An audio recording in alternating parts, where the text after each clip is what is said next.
Hello there, and welcome. So, just sort of caught the end of G-Man being a douche and an idiot, same as always, because that's what G-Man does, what he does best. So, he's got a video, Why Do Atheists Only Attack Christians? The Truth Should Be Obvious. And I've barely watched any of it, obviously, but I already know. And he says it towards the end. It's all because they're all in league with Satan or something. Atheists don't believe in Satan, you dumb idiot. So it's not true. It's nonsense. Pretty much everything he says is nonsense anyway. We already know this to be the case. But of course, I thought, you know what? Let's just have a little bit of fun in the live chat, just to mock him, because that's what he deserves. I mean, this is remember, let's not forget that this is G-Man, the doc dropper. The doc dropper. Okay, this is the liar and the doc dropper and the person who, oh, I don't like what Dragnot's doing, so I'm now going to attack all his friends. Because, of course, this is what Jesus said, isn't it? If someone slaps you across the cheek, then you should, go and punch out their friends. Don't go after them, the person who slapped you. No. Go and attack their friends. That's what Jesus... Oh, wait a minute. No, it was turn your face and let them slap the other cheek. An ultimate sign of defiance. No. You see, this is why the likes of G-Man are not Christians. They're fake Christians. They say they're Christians. They profess to be Christians. We've heard this line before. But they're not Christians. They're fake Christians. They don't do what Jesus said. They don't love their enemies as they love themselves. They hate their enemies. And of course, he tried to use I'm going to call him a man, because he mentioned me, because he noticed that I was commenting. And of course, why did I do that? Because I knew the response he would give, because he's the kind of idiot that plays into my hands. If I want to make Christians, and when I say Christians, I mean the kind of Christians that he says he is, because fake Christians, we're talking Darwin's deity, Antonio, Brojo, Veckel, G-Man, Spoken. What's that? The ugly one. The one Dragnot talks about. Gosh, he does wrestling and he looks like he ran into a truck twice. Those kind of people. These are hateful people. They don't love their enemies. They hate them. And when they talk about me, it's not about glorifying God. It's not about doing the right thing or saying the right thing. It's about, how can I hate someone? That's not about... Oh, excuse me.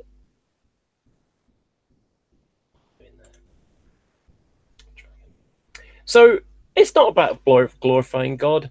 It's about hating your enemies.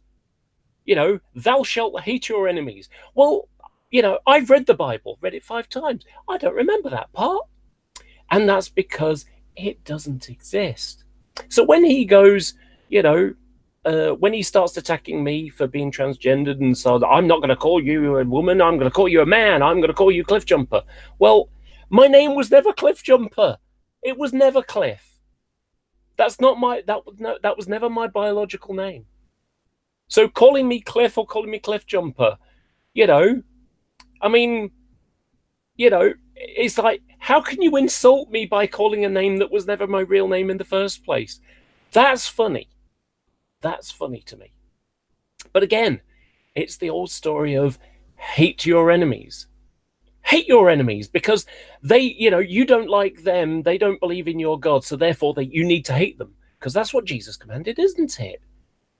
No, it's not what Jesus commanded. Even if you believe that Jesus existed, I think he was probably just a guy, If Jesus actually existed, he was just some radical preacher at the time, and it was a fad that caught on. There you go. That's all I think it is. But either way, even if you believe that stuff, if you're not going to do what Jesus commanded, said, what's the main commandment from him? Love your enemies as you love yourself. He refuses to do that. He hates his enemies. But worse than that, it's not there's that Christian mantra for the thing, that passive aggressive thing about, I don't like what you do, but I'm commanded to love you, so I should love you anyway. That thing, love your enemies. Sorry, try again. Not that one. Love the sinner, but hate the sin. That passive aggressive thing, right? Love the sinner, hate the sin. No. They got it completely backwards. Absolutely flip upside down, completely backward, inside out. It's hate your enemies and love the sin, because then you can use it as a tool against you. Use it as a tool against them so you can attack the people you don't like. And the thing is, it's comical because that just shows them to be evil people. They're corrupt. That their concept of the Holy Spirit is a rotting corpse that is dank and diseased and disgusting. That's their spirit. So when I'm on the internet and I look at these people that act like this, and I'm not saying that all Christians are like this by any means. I have plenty of friends that are Christians that are very nice, and even people who I have some serious disagreements with. I mean, Christian Anarchist, he's a great guy. He's a nice guy. He's an honest guy within a certain, element. I have a serious disagree with him on this Bible inerrancy thing because he hasn't even read the Bible yet to see whether it's inerrant. I think that's personally dishonest. But other than that, when you talk to him about why he believes and things like that, he's honest about it. When you talk to him about, the things that he's learned, he gives his opinion, from the point that he's got. And that's great. And I enjoy conversations like that. But, he's an honest guy. He has his beliefs and, and so on. That's cool. The Holy Spackle, Fiona, Gary, Phony Little Maniacs, okay, I disagree with them. I disagree on their belief system. But do I attack them for their belief system? No. Because I don't actually attack anybody on their belief system. It's upon their behavior. That's why I attack them. That's why I'll go after them. That's why I'll criticize them and, demonstrate that these are not the people that they claim to be. They say they're Christians, but they do the opposite of these things. So, they're fundamentally corrupt people, and this is the reason why GMan and Shani have had these bounces backwards and forwards, because as much as I disagree with Shani and, her erratic behavior, thanks to some of the problems that she's got, she has a moral side. She understands the Bible and she knows when they're doing shitty things, like attacking me for being transgendered, when they're doing stuff like that, they're not doing what Jesus said. And so she'll criticize them and then they'll say, oh my God, you can't criticize me. You can't criticize me. You can't criticize a fellow Christian against, the people that I hate. Therefore, you're a bad person, and they cast her out. And then she goes through this cycle where she's looking for friends, and she can't find one or two people in the atheist camp kind of thing, or the not clown car arseholes in that camp. And, she'll be fine for a little while, and then she'll realize, well, hang on. I subscribe to their, theology much more than these atheists who are condemned people anyway. So, so then she'll try and side back with them, and they're programmed to forgive 7 times 70, and so they will, and as a result, they'll take her back. And then it will go round and around and around. G-Man hasn't learned a damn thing. And, he's there saying, oh, these people are afraid to debate me. No, they're not. They just think you're a waste of time. They're afraid to come on my channel, our channels. No, it's not about being afraid. It's about you can't get a word in. Because as soon as you make a point and he realizes you're making a point, that's when he needs to mute you and then boot you. Because, they know that it's coming. And this is the thing. This is where they are corrupt and dishonest. And they know that an atheist can give a good argument for their position. And as soon as they start doing it, they need to be stopped. They need to be stopped from doing it. This is exactly what happened when I did that thing ages ago with GMan, where, he claimed that there were more Christians than there were atheists by, like 1,000 to 1. And I went onto his channel and I said, this isn't true. There are 30 million more atheists than there are Christians. And he laughed and cackled for a few seconds and said, maybe things have changed. What's your source? And I said, my source is GMan, saying that Mormons, Jehovah's Witnesses, and Catholics are not Christians, at which point he told me I was wrong, and that he could claim they were Christians because they say they're Christians, but they're not Christians really. Therefore, proving the point that I was trying to make. And then he did this weird question about a flower. In fact, it's, let me find it because I managed to capture hold of it. And it's a part of the GMan idiot soundboard. And where is it? Let's find this nonsensical question.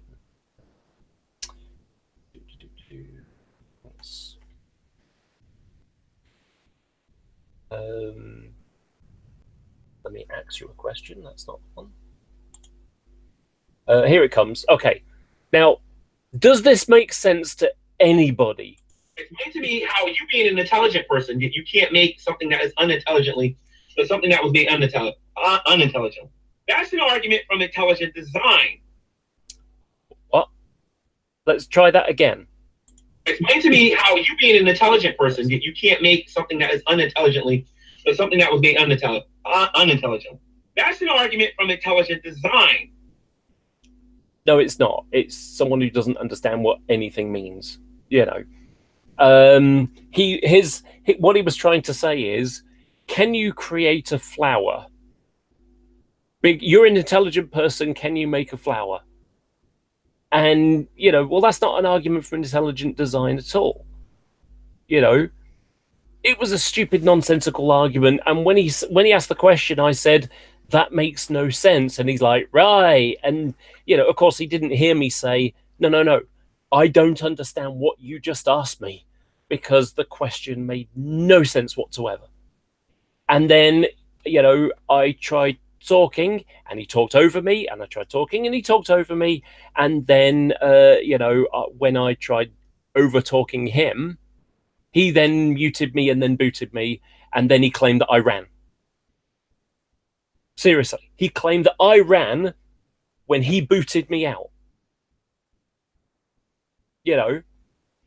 That's hilarious. But like I say, this is someone who doxed people. This is someone who doesn't deserve any debates with anybody. And guess what he's got? No debates with anybody. Nobody wants to talk to him. Nobody wants to deal with him because he's a dishonest dick. Nobody wants to be involved with someone who mutes and boots, who shouts over people, who goes on these crazy rants, and then when they get kicked back, when Dreadnought basically just makes fun of him, mocks him for the things that he says and the things that he does and the things that he claims, I'm angry because he used the name that I actually gave out, and so I'm now going to dox other people to punish you. So if Kent Hovind does something, then I should be able to dox GMan, dox his address. Now, the thing about it is, I wouldn't do such a thing, because he's not even worth wasting time on it. Now it's ironic I'm making a video about him, isn't it? It's kind of funny. But, all I'm trying to do is illustrate how corrupt he is. And the same applies to that Darwins Theatre Guy, But GMan's claiming that people don't want to go into their rooms. That's because they need to have control. And the irony of it is, I invited him couple of years ago to come and just have a chat with me. All I said, the only thing is we just talk nicely. That's it. We just have a civil conversation. And he couldn't do that, And I happened to be in a TST, and he was getting, some negative feedback. So basically, he was given an opinion, and people said, "No, GMan, that's wrong." And he got upset, and he said, "Cliffjumper, I'm going to punish you for what JD Kane did," as if I did something. Now, what's that saying to me? That's saying, okay, so he's going to punish someone else for something JD said. Okay, well, that's just douchey. Okay. But secondly, it's like, why wouldn't you want to just come and have a conversation with me? What's he afraid of? He's afraid of being in a room where he hasn't got control, And look at this thing he was trying doing a couple of days ago, yesterday, day before, something like that, where he's going about how he wants to have these debates on this, that, and the other with various people, and it's going to happen on Brett Keene's channel. Didn't tell Brett Keene this, and Brett Keene today made a video saying, like, what the fuck is this? He doesn't even say hello to me, how's the kids, how's the family, or anything. No, he just expects me to do his bidding. Screw that guy. And guess what? Brett Keene chucked him under the bus again. Done it several times before, still not smart enough to learn that lesson. So it's comical stuff. The guy's hilarious, How do you possibly take him seriously?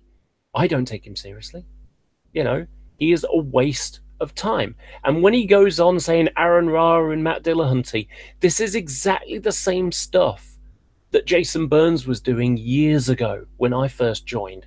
He would demand debates and then, say how they're wrong and stupid and stuff like that. And then, and it's just delusions of grandeur. Is basically, sort of banging his chest and saying, look how great I am and stuff like that. But the reality is, Matt Dillahunty is like, a famous person. GMan is just some minor idiot on the internet with a YouTube channel and then one more on ministry. He's nobody. He has these same delusions of grandeur. He thinks he's a big man on the internet with all these great arguments. And when you actually explore it, he has one argument, and it's a rubbish one, and that's his answered prayer one, which demonstrate that he's, guilty of third-degree theft by his own admission. Because if you don't already know about this, he threatened to take me to court, which was hilarious to me. Because he thought that because I said something he didn't agree with on the internet, that he could take me to court and I would go to jail. Okay? Now, this is someone who doesn't understand the law. Because in the UK, he'd have to come here. Since he's complaining against me, he would have to come to the UK. And he can't, pick up the phone and, call Scotland Yard and say, there's this person called Cliffjumper who I don't even know their real name, who lives somewhere in England, and I don't know where that is, but, maybe he knows I'm living in Manchester. Who knows? Manchester's quite a big city, okay? So he doesn't know my name, doesn't even know the street where I live or anything like that, doesn't even know the town where I live near Manchester. Whatever. So he would have to come over to the UK, and he would have to take me to court in a civil court. It's not a criminal court, because all I'm doing is repeating what he said. So if he thinks I'm slandering him, he would have to do exactly what a newspaper would do.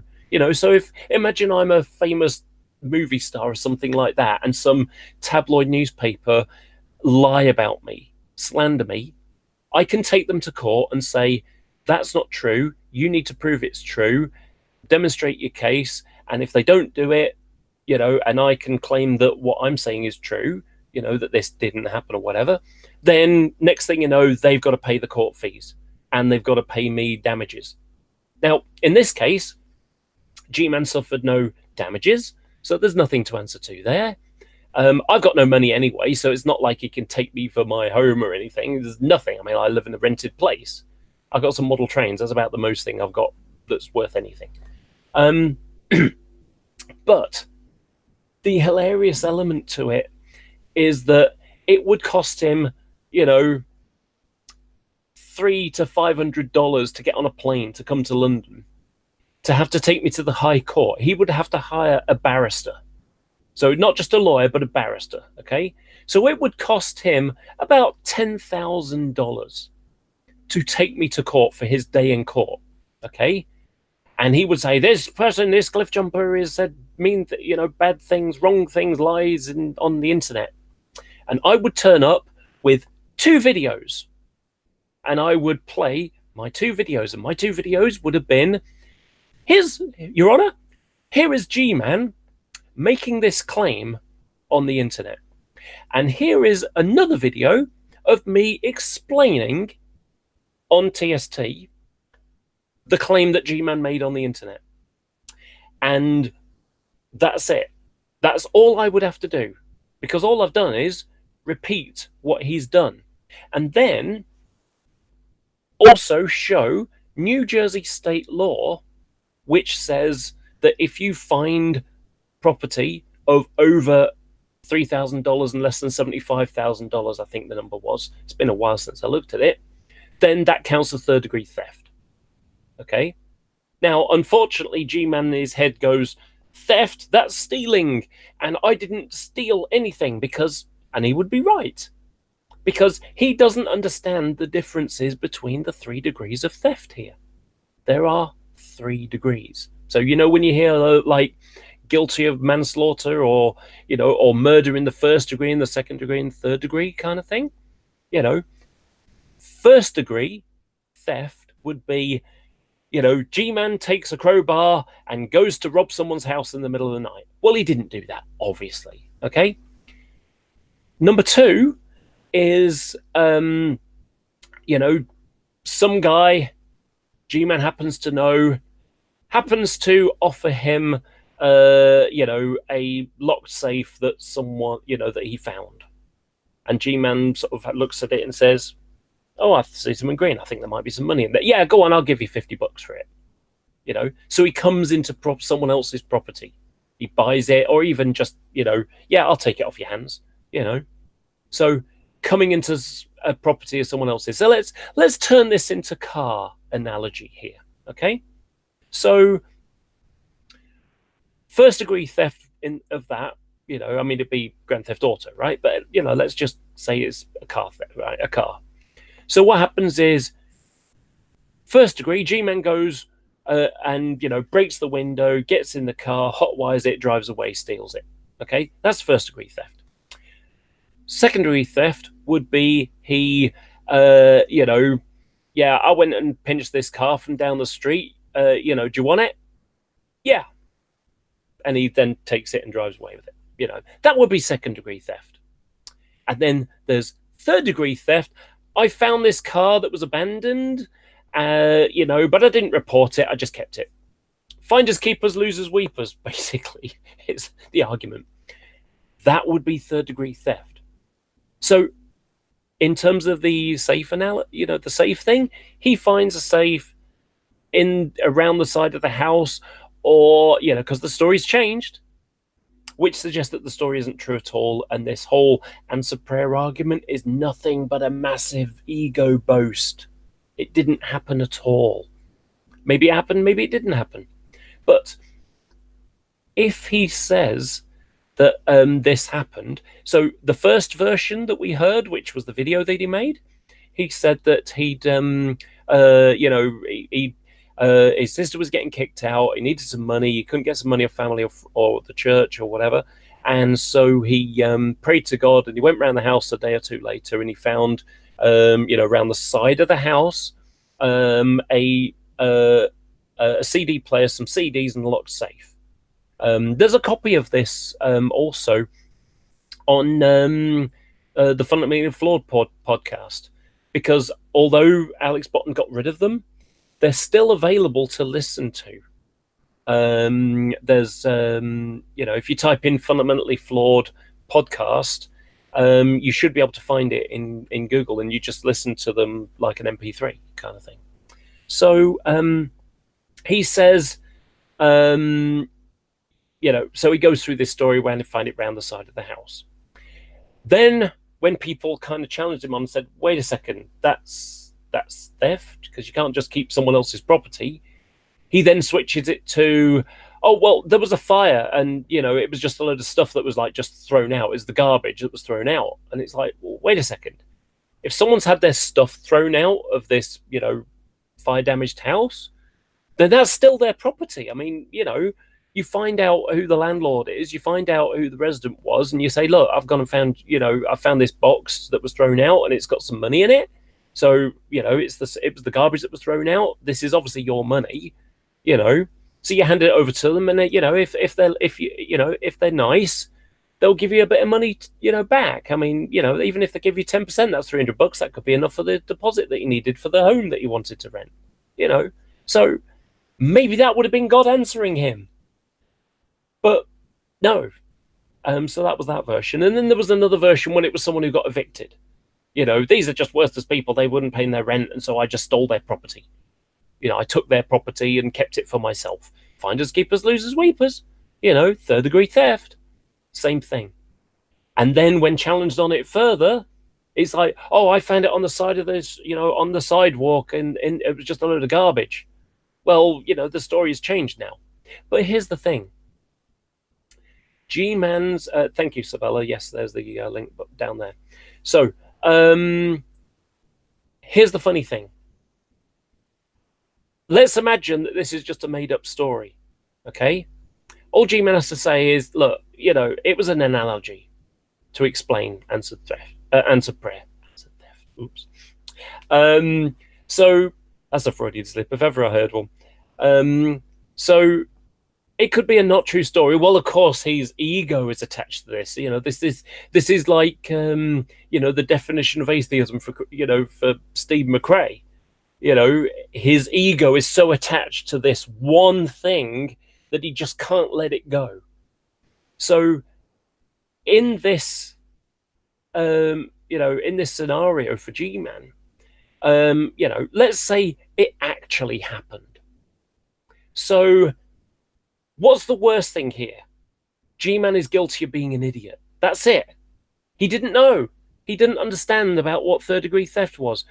It happens. I mean, we can't given the way he behaves and the arguments they use, it's not like we can really fault him for being an idiot, as we already know that he's an idiot. It's like saying, wait a minute, why isn't this idiot smart enough to realize these things? Because he's an idiot, obviously. So, so he really struggles with the idea that maybe he's wrong, or maybe that this wasn't actually the good argument that he thought it was. But there's worse. There's worse than that, because even if we play the game that God exists, okay, so why not just there are plenty of ways God could have answered his prayer. God could have made him find a discarded lottery ticket on the floor, and he wins the lottery and gets what he wants. God could have made the bank have an accidental clerical error where an extra zero is put in his bank balance. So instead of having $30 in there, he's got 300, or instead of having $300, he's got 3,000 in the bank. Of course, that would assume that he's got a bank account and doesn't just accept cash because, he doesn't want to do taxes and whatever. Who knows, right? But anyway, so there he is. God makes, helps him in one way or another, maybe he puts his hand in his pocket and there's money in there. It's like, well, where did that come from? There's no way to trace that, So, but think about it this way. God could have been testing him. He's not inquisitive enough to think about that. So what happens is he goes, He's not smart enough to think, hang on, I've just found a CD player, it's a bunch of CDs, and a locked safe. And, that maybe last night at 3 o'clock in the morning, some bad dudes broke into someone's home. And rather than be found walking down the street with a CD player under one arm and a locked safe under the other arm by the cops, they went and stashed it somewhere with the goal of picking it up tomorrow. And in the meantime, G-Man gets there first and thinks, oh, look at this. He's not that smart to actually consider such things. That was why the thumbnail for his, he's like, kind of thing. Like, that's such a fake picture. Because we all know that G-Man doesn't think. He doesn't ponder anything. He's a reactionary. He completely runs on instinct. So it's comical for him, for us to look at him and think, why is it that they always attack Christians? Well, of course, Matt Dillahunty doesn't only attack Christians. If, when, people from other faiths phone in, he will explain how he thinks they're wrong as well. I've watched him do it on Atheist Experience a number of times with Muslim callers. And even challenge atheists when they're using bad logical arguments. So, none of that stuff, makes a difference.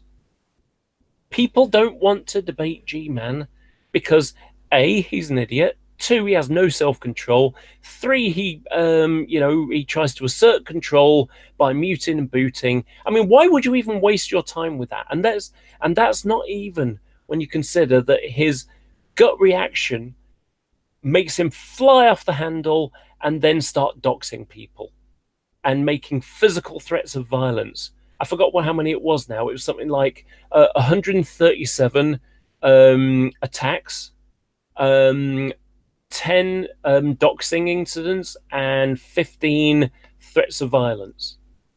When he's literally got a hammer and saying, say hello to my little friend, because, he's talking about, meeting someone with a hammer. And those times when he's had the machete, this is someone who you do not want to deal with. This is someone you avoid. And it's not because his arguments are, are good or challenging or anything. It's because the guy is an asshole. He has no respect. He has no honor, And as much as he tries saying, oh, Cliffjumper is going to call you a man, he's not a man. He is a child. He hasn't changed since he was 8 years old.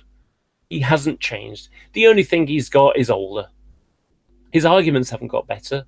His arguments are awful.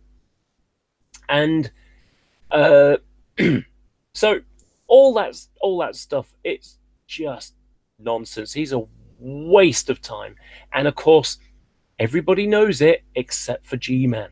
G-Man is so caught up in his own drama, his own making, that he lashes out and says, it's your fault I'm not getting these debates. No.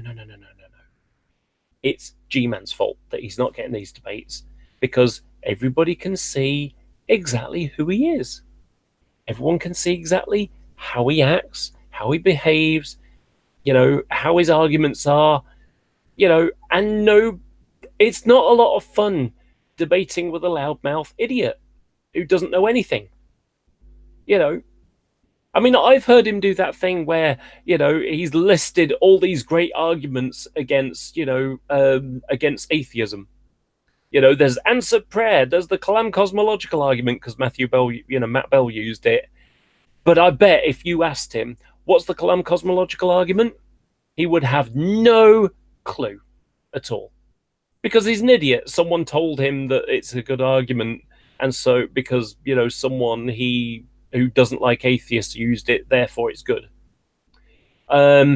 The presup argument, again, he doesn't even understand what that is either. Intelligent design, he doesn't know what that means either. So all these elements are, illustrations of G-Man's an idiot, and he's not worth anybody's time. And the thing about it is, neither are the rest of them. When I had spoken in the side chat, who spotted I was there and was saying, you need to repent and accept you're just a man and you'll always be a man. I don't give a fuck. I was laughing at that because, of course, what's it doing? In the live chat, it might as well be saying, spoken, the bigoted arsehole says something awful. G-Man, the bigoted arsehole says something awful, etc., etc. These are big flags saying this person's a cunt. Excuse the language. I don't use that word very often, but it's the most appropriate. So I don't care what any of those people say about me. When I came out, I knew that I would get that reaction from them, that they would do exactly what they say they would, that I expected, that they would hate their enemy because they don't love me in any way. They hate me because I don't believe in their God and I don't subscribe to their belief system. In exactly the same way as they hate Fiona because she doesn't subscribe to their limited belief system. They believe almost exactly the same thing she does. It's just some little tiny nuances, which is basically the no true Scotsman fallacy. Oh, you believe in this part element here? Well, you're not a real Christian then. And the same thing goes for Sean Cahill. God, that guy's an arsehole. He really is. Passive-aggressive dickhead. He tried, there was a discussion because he's one of these people that's also reactionary. People mention presup. Oh, presup thing, it's an argument. And I explained the argument and things like that, and he still doesn't understand. There's an amusing one where he's constantly doing this anti-Catholic rhetoric thing that he does, and then accuses people of having rhetoric. So he says, he's using this anti-Catholic rhetoric. I said, what you're doing there, that's the no true Scotsman fallacy. They're not real Christians because they believe this element that you disagree with. And then he will, and then he tried telling me that I didn't know what the no true Scotsman fallacy is. I taught him what the no true Scotsman fallacy was. I literally told him what it was. And for those who don't know what the no true Scotsman fallacy is, so it's a logical fallacy where you've got two guys in a hotel in Scotland, or in a hotel, doesn't really matter. Okay, so two Scotsmen in a hotel in a hotel. So what happens is in Scotland they've got this thing they do where they'll have porridge, oatmeal, and they'll put salt on it, and in other places they put sugar on it. But in Scotland the tradition is salt. So what happens is Scotsman having his breakfast, another Scotsman sits down with his porridge, and he picks up the sugar and starts putting it on. And the first Scotsman says, "What are you doing? Putting sugar on your porridge?" And he says, "What do you mean?" He said, "No Scotsman puts sugar on his porridge. You put salt on your porridge." And the other one says, "Well, I'm a Scotsman and I like sugar on my porridge." And the other one says, "No true Scotsman puts sugar on their porridge." So, unless you're doing it the way that I think it should be done, you're not a real Scotsman, is basically the argument. And all you have to do is just cross out Scotsman and replace it with Christian, or, and you could also use the same kind of thing with the definition of atheism. Unless you subscribe to my version, you're not using it properly. It's similar kind of analogy. So, so there I am, literally explaining to him what the no true Scotsman fallacy is, and then he tells me I don't understand the no true Scotsman fallacy. The latest one is he's now going on about transgender stuff, and he's talking about transgender identity. The opening topic is identity, gender identity. And then later on, he flips it into biology, as in, what's between a child's legs. When a doctor looks between the child's leg and says it's a boy or a girl, and it's like, what? That's not identity. Identity is what's up here. That down there, that's just the biology that comes with it.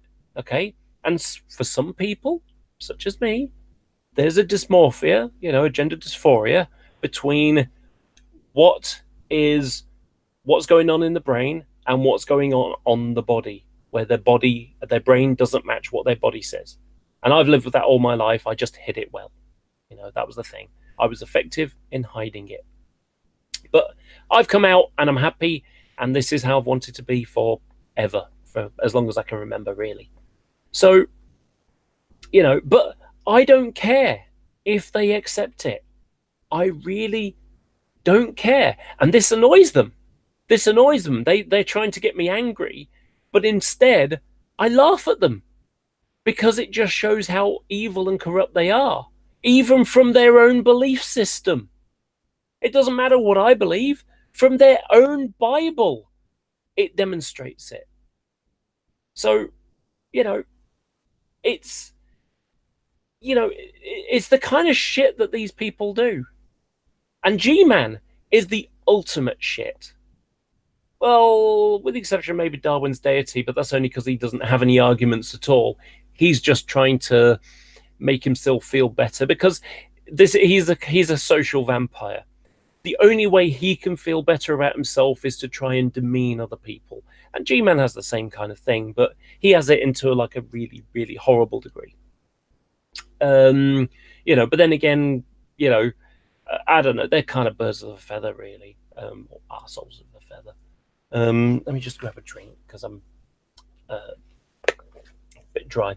I've had a bit of a cold lately. It's not a proper cold. I've not felt ill, but I have had my nose has all been runny and and my throat has been a bit sort of growly.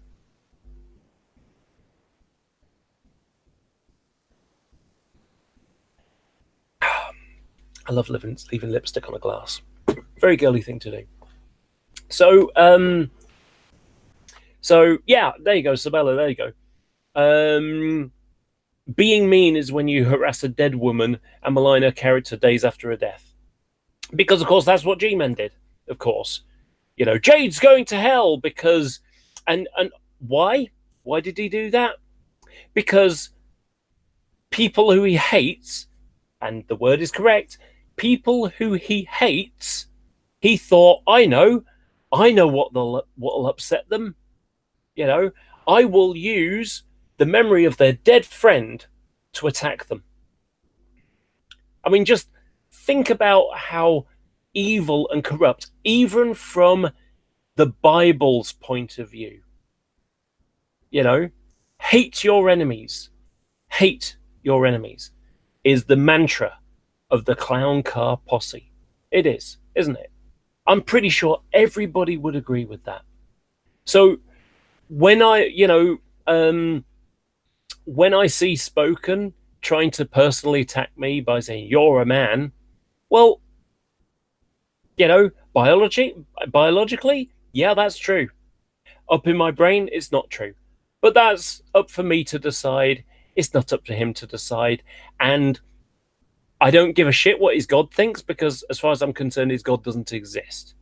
But the thing about it is, even if his God did exist, guess what? His God would be responsible for everything, including creating me with this instinct that I've got. So there's two options. Number one is Jesus said absolutely nothing about transgendered stuff and said absolutely nothing about lesbian, gay, transgender, said nothing about gay people, said nothing about homosexuals at all. Zero. Okay? That was all the Old Testament stuff, and it was some of Paul's stuff. Okay? But Jesus who is God, said nothing about it. Had loads to say about adultery. You know, I wonder how many of them are guilty of adultery. Not only that, they've even this is a hilarious one. They've accused me. They tried accusing me of sodomy. Sodomy is everything other than penis and vagina sex. Usually, penis and vagina sex to create children. Okay, doing it for fun is not on. Only if you want to make children. But you know, there's scope for movement on that one, in my opinion. But whatever. Now the thing is, sodomy is everything other than penis and vagina sex, which includes oral sex, such as kissing. So if they've ever kissed a girl, then they're guilty of sodomy, you know? And of course, there's that old one of if you look at a woman with lust, then you've already committed adultery in your heart. Oh, dear me. Now, me, don't give a shit about stuff like that because, not relevant to me. But here's the thing. I've never had sex before. I'm still a virgin. Because the thing is, because this transgender thing I've had going on for pretty much all my adult life, all before my adult life, but, knowing about it, I've always, unlike Donald Trump, I've always had a wall. Now I've broken it down. I've always had a wall of why would anybody want me? I've always just sort of avoided it effectively. Now, it's funny that they would accuse me of such things when I've never done these things. So they can't hold that against me. Even if their God existed, I still wouldn't be guilty of it. But as I was mentioning before, if God exists, then God either doesn't care because Jesus never said anything against it. Okay, and if God is Jesus, if Jesus is God, then he obviously changed his mind with this new covenant thing, right? Because otherwise, he would have said something about it. So the thou shalt not man lie with a man in the same way as it does a woman in Leviticus, that would apply to the old covenant. The new covenant would be Jesus stuff, and that's not mentioned at all. Okay? And Jesus is God. Paul's not God. Jesus is God. So if they're going to go with Paul, well, suddenly Paul, it's Paul that's God, that's making the commandment, not Jesus. Okay? So, but add on top of that, if God does exist, then God deliberately made me to have this affliction. That makes him a trickster God. Why the fuck would he, why would he fuck with me to make me like this? What, for shits and giggles? I mean, what an arsehole. That's assuming that God exists, for example. I mean, obviously, I don't believe so. I believe God does not exist, or their God doesn't exist. I don't know about all gods, but I certainly know that the Christian God doesn't exist because it's logically incoherent. The contradictions of the Bible, etc., etc., etc. So, all that kind of stuff. I have my reasons. If you're a believer and you believe and it works for you, fine. I got no problem with that. But you do you. That's cool. If it works for you and it gives you, if it raises your soul, so to speak, if it makes you feel good, if it makes you feel happy, as long as you're not harming anybody else, I don't mind. I really don't mind. But the problem is that the likes of GMan and the rest of the Clown Cop posse, they do harm. They deliberately go out of their way. And I'm going to find a verse. And I've used it, I've said it before, and I'm going to use it again. And it's where's it gone? I'll screen share it for you as well, actually. Let me move it to my to another screen. So it is Proverbs 6:16 to 19.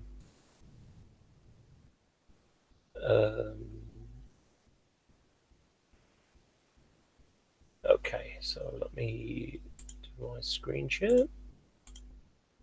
Okay, so now have a watch of this one and tell me that this doesn't apply to G-Man, right? Seriously, you tell me if this doesn't apply to G-Man, because I think this absolutely does. Okay, so these 6 things does the Lord hate? Yes, 7 are abomination to him. A proud look, I mean, G-Man's a massive egotist, right? A lying tongue. Fiona and Alex Botton committed adultery, and I have video evidence. Hands that shed innocent blood. Well, he tried to attack Dragnaught's son.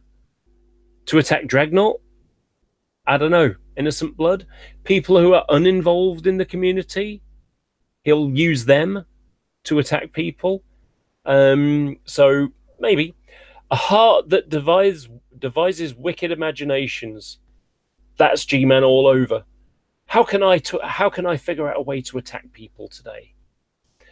Feet that are swift to running into mischief. Yes, he will run headfirst into anything that he can attack people with.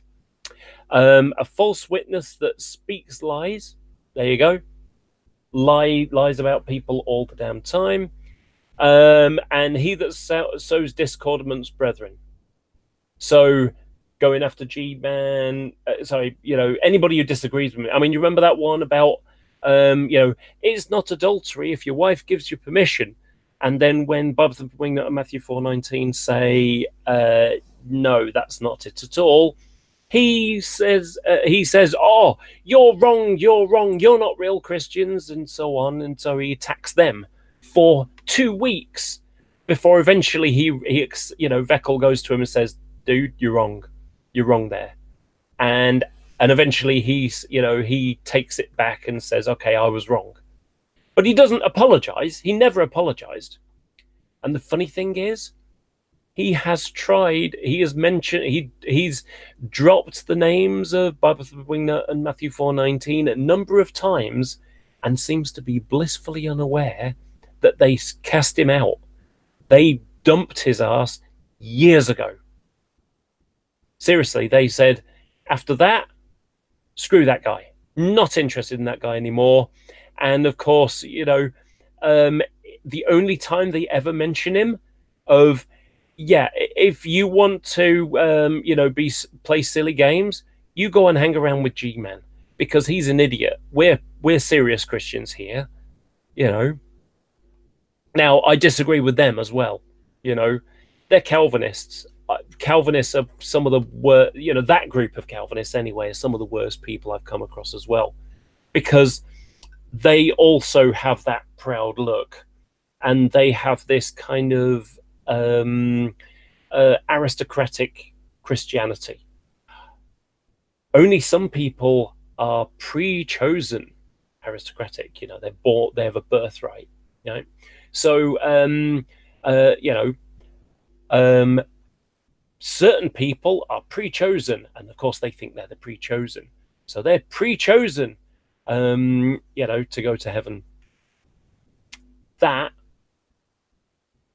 well, the thing about it is they're now putting themselves ahead of God because, as I remember reading my Bible, and I do own one, got it just over there actually, the Bible says that God is the judge of who is and who is not saved. They're not the judge, and this happens when you die on the day of judgment. It doesn't happen now.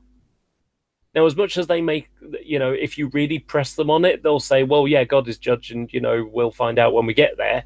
But by their behavior and their actions that they think they're the righteous ones. And this is where the toxicness comes in, that they're exactly the same way. They're the muters and booters. You start to challenge them and they will get snarky with you, and then they'll boot you and mute you, or mute you and boot you. I've had it happen.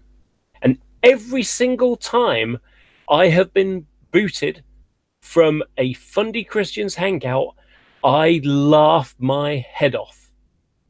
Because anybody who has to boot someone like that is illustrating that they are ill-equipped to accept any belief other than their own. Now, that's not, and I'm talking when you're talking about a thing like that. If someone's being an idiot, if someone's being a jerk, if someone is, screaming or something like that, or if, things like that. I mean, basically behavior-based stuff. Then yes, you can mute them and, if necessary, boot them. We're talking about behavior here. We're not talking about, you're giving an argument that I don't like, I need to silence you. And when you persist in trying to say, no, that's not what I said, and then they need to be shouted down and then, muted and pushed out because, you've been triggered. That's the kind of behavior I'm talking about where, so that's the kind of thing where that they've lost the argument. If they boot you out, you lose the argument because you couldn't think of the right thing to say. That you didn't have an apologetic for it or whatever. So this, it's an illustration of why these people are ill-equipped to deal with it. And of course, why is it that Bible Thumper Wingnut channel has just died? Seriously, it has died. I mean, let's have a look. I haven't looked at them for a while. Lookups.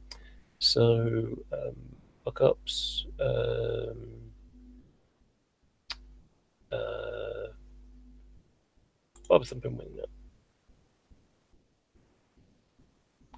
So let's have a look at his channel. So since Matt Slick and his bunch have left, right? Okay, so a DNA thing. Okay, he's looking into something interesting. But it's like, look how many views he's getting. 181. I mean, bear in mind, how many subscribers has he got? 5,785 subscribers. And okay, that's 2 hours ago. But 4 days ago, he's had 331. A week ago, he's had 62, 340, 168, 181, 173, 419. Where you put someone with Donald Trump, that's clickbaity. But even with a clickbaity title, he's got 419. And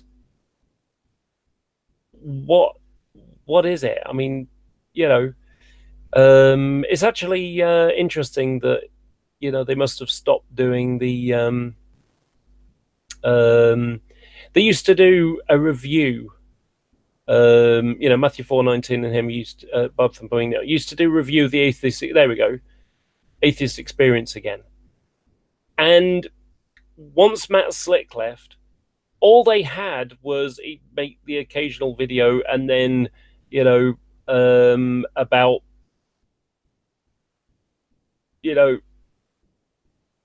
stuff like this. They're going to do a review of the Atheist Experience. That's all they've got left now. It's nothing. They're irrelevant. And why? Because you don't go there to have an honest conversation.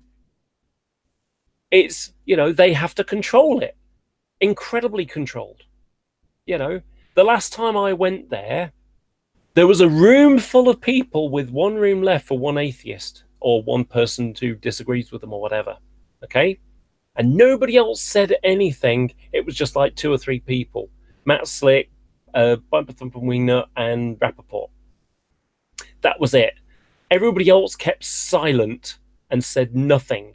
And, you could have watched the show and not know any of the rest were even in there.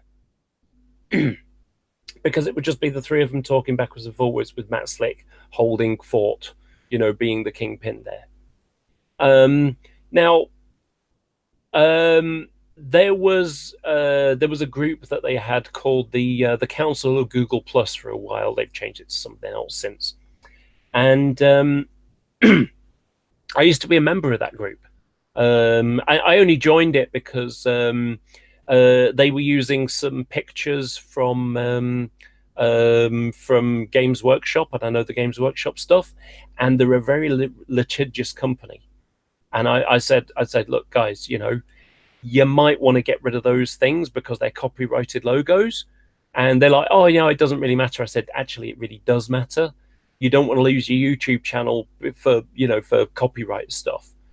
Just change it. Who cares, right? Just make your own logos and you'll be fine. And so, eventually they pay, and I sent them links to show that they sued like 5 or 6 different companies, for using their logos and stuff like that. So I just said, look, it's in your best interest to not do it, and so eventually they paid attention. At first, they just wanted to dismiss it out of hand. Of course, there was another element as well, which was the logo that they were using, which was the Imperial Eagle. It's the man god, the god of humanity. So it's in the Warhammer 40,000 universe, it's set in the 41st millennium. And, there are real gods in that. There are evil gods. There are 4 gods of Nurgle, which is disease, magic, which is Sinch, I forgot what the other, Corn, which is the blood god, and what was the other one? I've forgotten now. Doesn't matter. Slaanesh, which is like perversion. So the 4 different gods. And then, that's chaos. And then you've got the god man of humanity, which, and it's like, so that, that heresy, they had heresy, and they had the Imperial Eagle. Well, they have witch hunters in the game, and they go out casting out the demons, from chaos, against the god of humanity. Well, of course, that's not the god they believe in. So I thought it was comical in that regard. It's like, yeah, that's not the god you believe in. The heresy that you're talking about is not heresy about the man god, emperor. Well, so I'm rambling. So what happened was Slick and Rappaport and Bob the Wingnut and others, basically they had a big rift in the middle of their little community over Santa. I'm serious, over Santa. Is it biblical to allow your kids to believe in Santa? And there was the, yes, it's always wrong. And it was the, who cares? They're just a bunch of kids. You'll tell them the truth and they'll get it in the end. It's just a fiction. It's no different than believing in the Easter Bunny. No big deal. Who cares? And atheists have had exactly the same discussion. It's like, okay, believing in Santa, is it really a problem? Well, they'll either figure it out themselves or you'll tell them later on. So not a big issue. But it's comical that they had a massive rift, because here's the thing. There's that thing about there's 30,000 denominations of Christianity. And, it's a bit of an exaggeration, really, because there are, a few core elements, and then there are lots of little churches that believe lots of little, little differences that they've decided, and then you've got the kind of wacky stuff, like, the ones that believe the snake handler ones. And of course, the snake handler ones, they really make me chuckle, because, it's like they've taken one bit of the Bible. They've taken the bit out of Matthew 16, which is in the King James Bible, but actually isn't in other places. It's not in,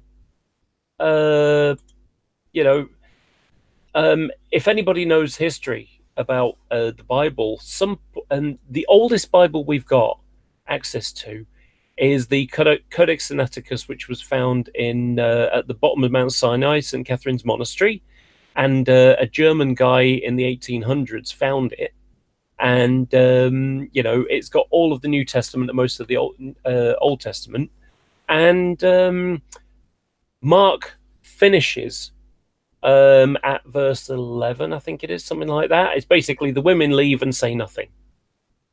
But there's there's an extra. Oh, sorry, no, I think it's 19, verse 19, something like that. And then there's an extra bit that's been added on the end. Verse 8. So it finished at verse 8. And they went out quickly and fled from the sepulchre, and for they trembled and were amazed. Neither said anything to any man, for they were afraid. And then extra bit has been added on later. So sometime between the 4th century and modern Bibles, something has been added. Now, at the end of Mark, it's got this wonderful bit I love, and it's been added on. And if you look at other Bibles, it will say, in the bits at the bottom, these verses have been added to later. They're not in original transcripts. So, and these signs shall follow them that believe. In my name they will cast out devils. They shall speak with new tongues. They will take up serpents. And if they drink any deadly thing, it shall not hurt them. They shall lay hands on the sick, and they shall recover. Now, what's funny about it is, and the thing that I love about this is, so these are the signs that will follow people who believe. In my name, they'll cast out devils. Well, how many times do we see that? The person who's got, the family take him to church, or even, what's it called? That thing Catholics do when they try to cast out the demons thing. What's it called? Exorcism. So, yeah, exorcisms in one way or another. You get those. You stick them on their head and push them, and they cast out the demon and all that kind of stuff. So you get people who do that, and speak with new tongues, and they talk gibberish, and it makes no sense at all. It's not a language in any sort. It's just gibberish. They'll take up serpents. There's snake handlers. Lay hands on the sick, and they'll, there's the spiritual healers, right? But isn't it strange how you don't get loads of people who do the drinking poison thing? You don't get many people, I'm going to show how much faith I've got by drinking bleach. Glug, glug, glug. You don't get many people doing that. Isn't it strange how their faith lets them do all those other ones? The snake handlers one being one of the worst, hardest ones to get away with, of course, because the thing about snakes is they kind of can bite you. So you have to be careful what you do with them. But, casting out demons, well, you can fake that quite easily, can't you? That's not a problem. And speaking with new tongues, you can talk gibberish, and make it sound, like it's something. That's not hard to achieve. And, faking healing people from the sick. I mean, Peter Popoff, anybody? So, yeah, we can see stuff like that going on. But we don't get many people drinking poison. Why is that? Kind of hard to fake, isn't it? That's why. So, like I say, that's the kind of stuff that makes me chuckle. And yet, they will suck it up. The clown car posse people will, quite easily, speak on, from ignorance all the time, and again, one of my favorite ones. How many episodes has it been? It's got to be something like 20 or 30 or something now of True Empiricism doing his Bring It Evolutionists, and evolutionists don't come to bring it. Why? Because they're all blocked. They're all blocked. Any evolutionist who can bring it must be blocked, because True Empiricism needs to believe, be the, the person who is GMan's go-to guy when it comes to what's it called? Creationism arguments. Although he says it's not creationism, it really is, So in the intelligent design argument, that he's the guru of intelligent design, because of course, Ronnie is able to talk gibberish on the internet about, intelligent design, and G-Man's not smart enough to understand what any of that stuff means. He can talk about, turbines and ATP synthase all day long, and G-Man will go, okay, yeah, you're right, True, you're right. And of course, you ask anybody, Dreadnought's done this, he's asked multiple of them and said, okay, can you explain what Ronnie's position is? And they can never do, because they don't understand it either, because they're dumb idiots. It's very easy to convince a stupid person that someone knows what they're talking about, when they don't have the critical thinking skills to be able to look and examine it. And this is the problem. G-Man doesn't have the critical thinking skills. He will say, oh, these people don't have critical thinking skills because someone's pointed out that he doesn't have critical thinking skills. He tries to just sort of flip it and say, you don't have this, someone says, you don't have the skills to understand this. And it's like, no, you don't have the skills. So, like I say, back to the original thing. When G-Man says that he wants to debate me about whether, transgender people are useful to society, I am never going to have a debate with him on that subject. I'm never going to have a debate with him on any subject. And it's not because I'm afraid of him. It's not because I'm running. In fact, the opposite is true, because I challenged him to a discussion on my channel and he refused to do it about 4 times. He refused to do it. And that's because he's scared of coming into my channel and having a discussion with me in a civil discussion. And I've had a couple of discussions with Jesus is Lord. That guy's an arsehole too. He blocked me when I did this, when I started wearing a dress and a wig and saying I was a woman, which is hilarious for me.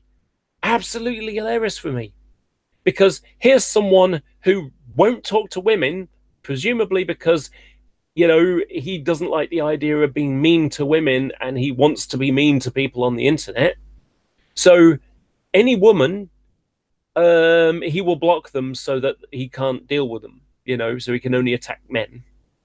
And so, he and I have butted our heads backwards and forwards a number of times. And every time it's hilarious because he takes exactly the opposite, he'll take 2 positions that are opposite each other, which is hilarious. He'll take one position, like, for example, one of them where he's saying that he's in favor of free trade capitalism, and another one where he's in favor of Donald Trump's trade tariffs. If there are trade tariffs, then it's not free trade anymore. So we can't have both at the same time. These are 2 opposite things. It's like saying, I want to be able to have the night and the day at the same time. These are 2 opposite things. You can't have both at the same time on this planet. So it's hilarious that he will say things like that. But no, he blocked me. Well, what's he done? He's actually confirmed my gender. He's confirmed that he's going to treat me like a woman by blocking me exactly the same way he blocks all the women. That makes me laugh. It does. So, hey John, how you doing? Do you want to come in? Because I saw you dealing with the clown car posse, the alt-right clown car posse people. And that was funny the other day. Anyway, so yeah, by the way, just for anybody who's watching, if you want, I can turn this into a hangout. Anybody want to join? Let me know. Yeah, good to see you too, John. Be nice to have a conversation sometime. Anyway, so if anybody wants to come in and we can turn this into a chat, I don't mind. I'm fine. Been a while since we've had a nice hangout. And actually, while I think about it, just had a thought, just popped into my head just now. So, G Plus is going to be finishing in a matter of weeks now. Anybody fancy, having a hangout? Maybe we can have a bunch of hangouts across various channels, that kind of thing, where we reminisce about some of the good times that we've had on G Plus. Send G Plus off with a friendly wave and say, it was great. We had a good time while it lasted. That'll be nice. Yeah, I think that'd be fun, don't you? Anybody up for that? Have a think about it. But let's have another drink.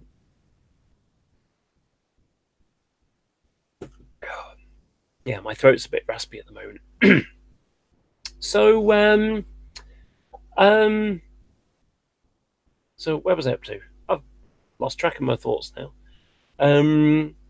Yeah, oh, that's right. Yeah, so the idea of me and GMan having a debate, that's never going to happen, because number one, I'm never going to have a debate with this doc dropping, violent,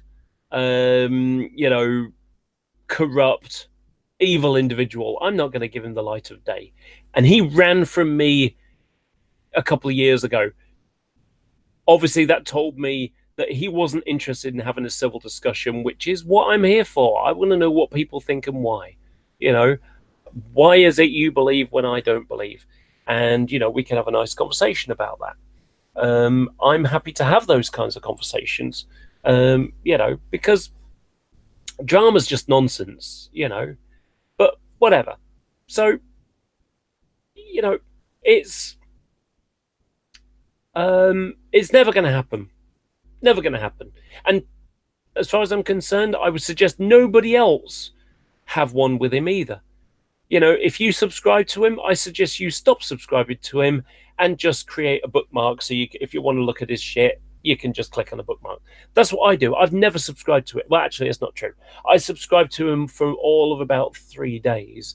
And next thing you know, I've just got like 7 videos popping up, and it was just filling up my feed. And I went, oh, for crying out loud, I'm sick of that. And so I just unsubscribed. So it was less than a week that I was a subscriber for GMan. And of course, this is an idiot who thinks that he's reaching people based upon the amount of people who actually are subscribers or watch his videos. And the irony of it is, he probably gets 10% of the people who watch his videos who actually agree with him on anything. Most of them are people that just watch him for the comedy and just to watch the crazy lunatic on the internet. It's pretty much the same thing as watching Alex Jones. There are lots of people who watch Alex Jones just to say, crikey, look at this buffoon on the internet. How hilarious is that? Or, I'm going to grab this bit because that'll be funny for, chucking on a video and watching him act like a moron, a crazy lunatic. So that's where all these things lie. Still don't see anybody you want to join.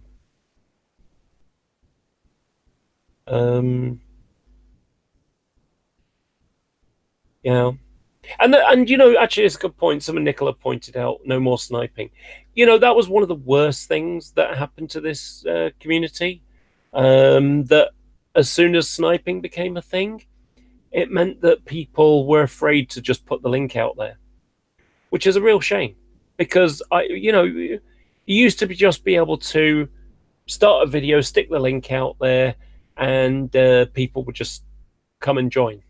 And you can't do that now, because you're afraid that someone will get in and and snipe you. Now, there was the occasional instance of porn bombing, which even Alex Bottom did that, which was not something I thought was a good thing. And he agreed himself. That was douchey, he thought, in the end. But, whatever. But,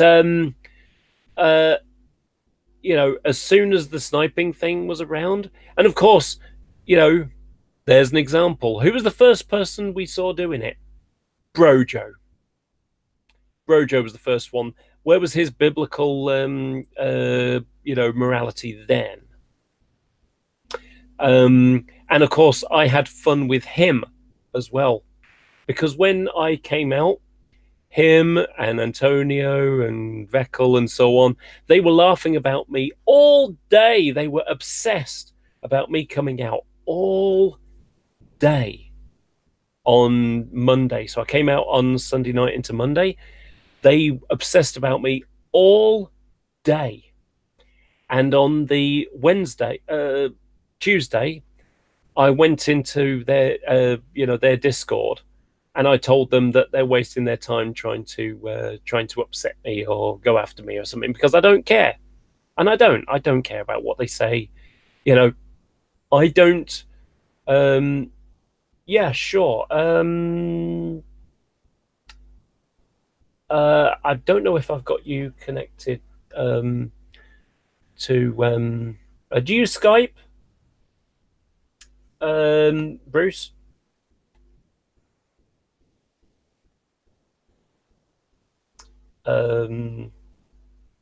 Yeah. Anyway, while I tell you what, Bruce, chuck your email address in at the end, and I'll send you an email directly there. Let me just let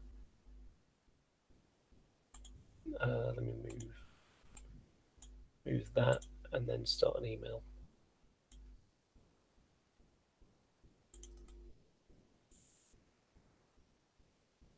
Oh, okay. I'll give it a try. G plus.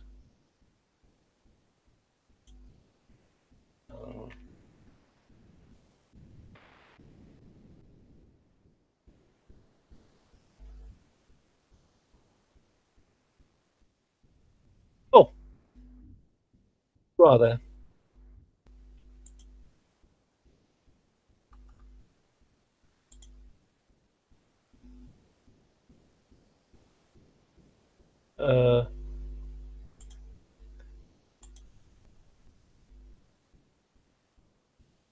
Tell you what, I'm going to post the link in the Dragoon chat, as well as to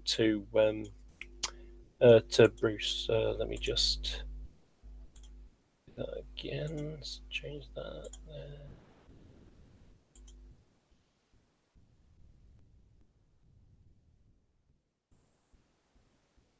Okay. And then the link.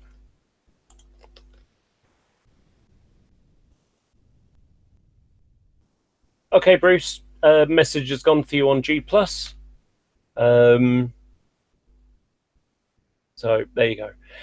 Anyway, so if any, and I'm going to post the link in the Dragoon chat if anybody wants to join. Let me just go do that.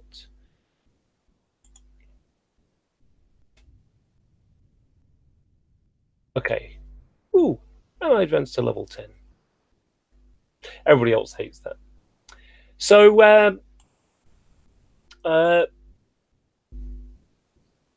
hey Bruce, how you doing? You're muted. Oh. Ah, there we go. Let me see. You're a little bit quiet. No sound, huh? Oh. You got sound. You're just really quiet. It's not turned up loud enough. Wait. There we go. Okay. I'll get the right adjustment. Oh, you've gone quiet again. Sorry about that. Working now? Yep, that's good. Okay. How are you doing? Pretty good. How are you doing? Sorry about that. Since I came out, very, very good. Turn it off. Yep, that's good. Okay, there we go. Now I had to turn off the Hangout.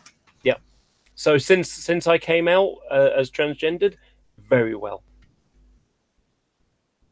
Yeah. It's a different you, I have to admit. Well, I saw my hygienist. Sorry, not hygienist. Sorry, my dietitian. So I've been losing weight. I've lost a lot of weight.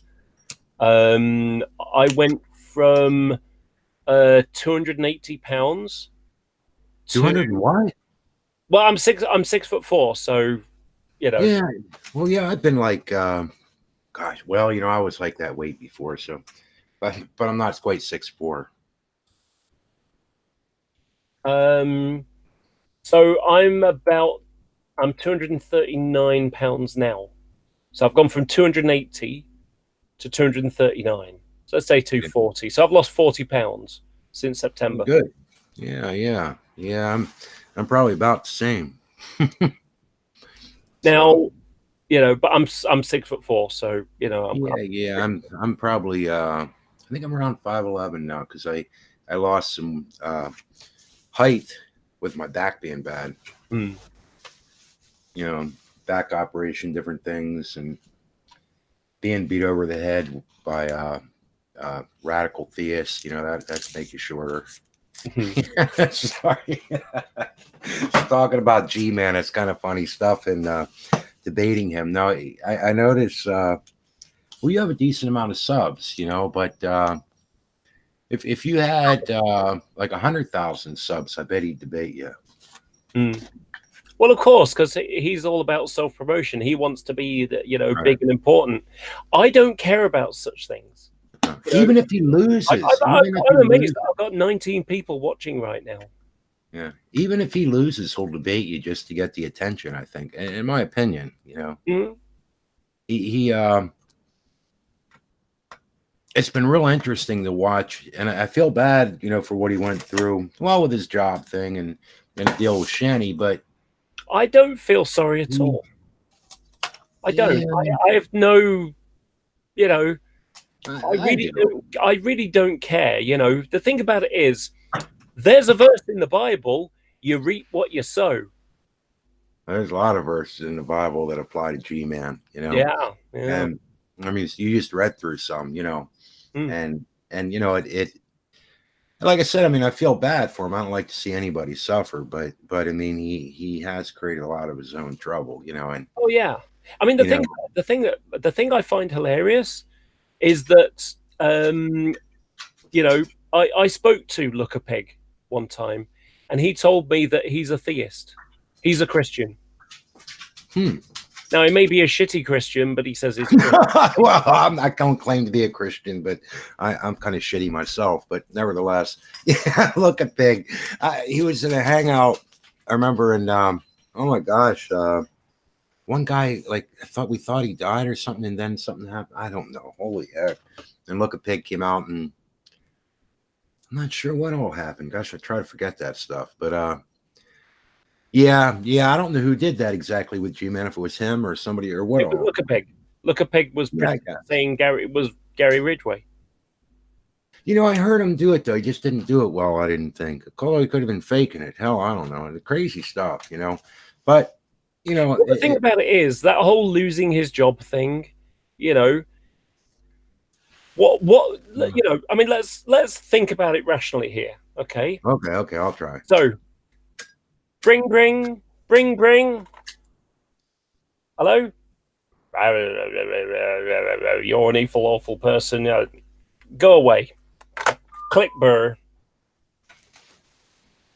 That's what he could have done. Instead, he kept the phone going, started recording a video so he could record it, and then shut the shop. But then the question is, so the thing maybe we don't, like, how much was he being harassed before he got to that point? I don't know, Well, I don't know. I mean, I agree.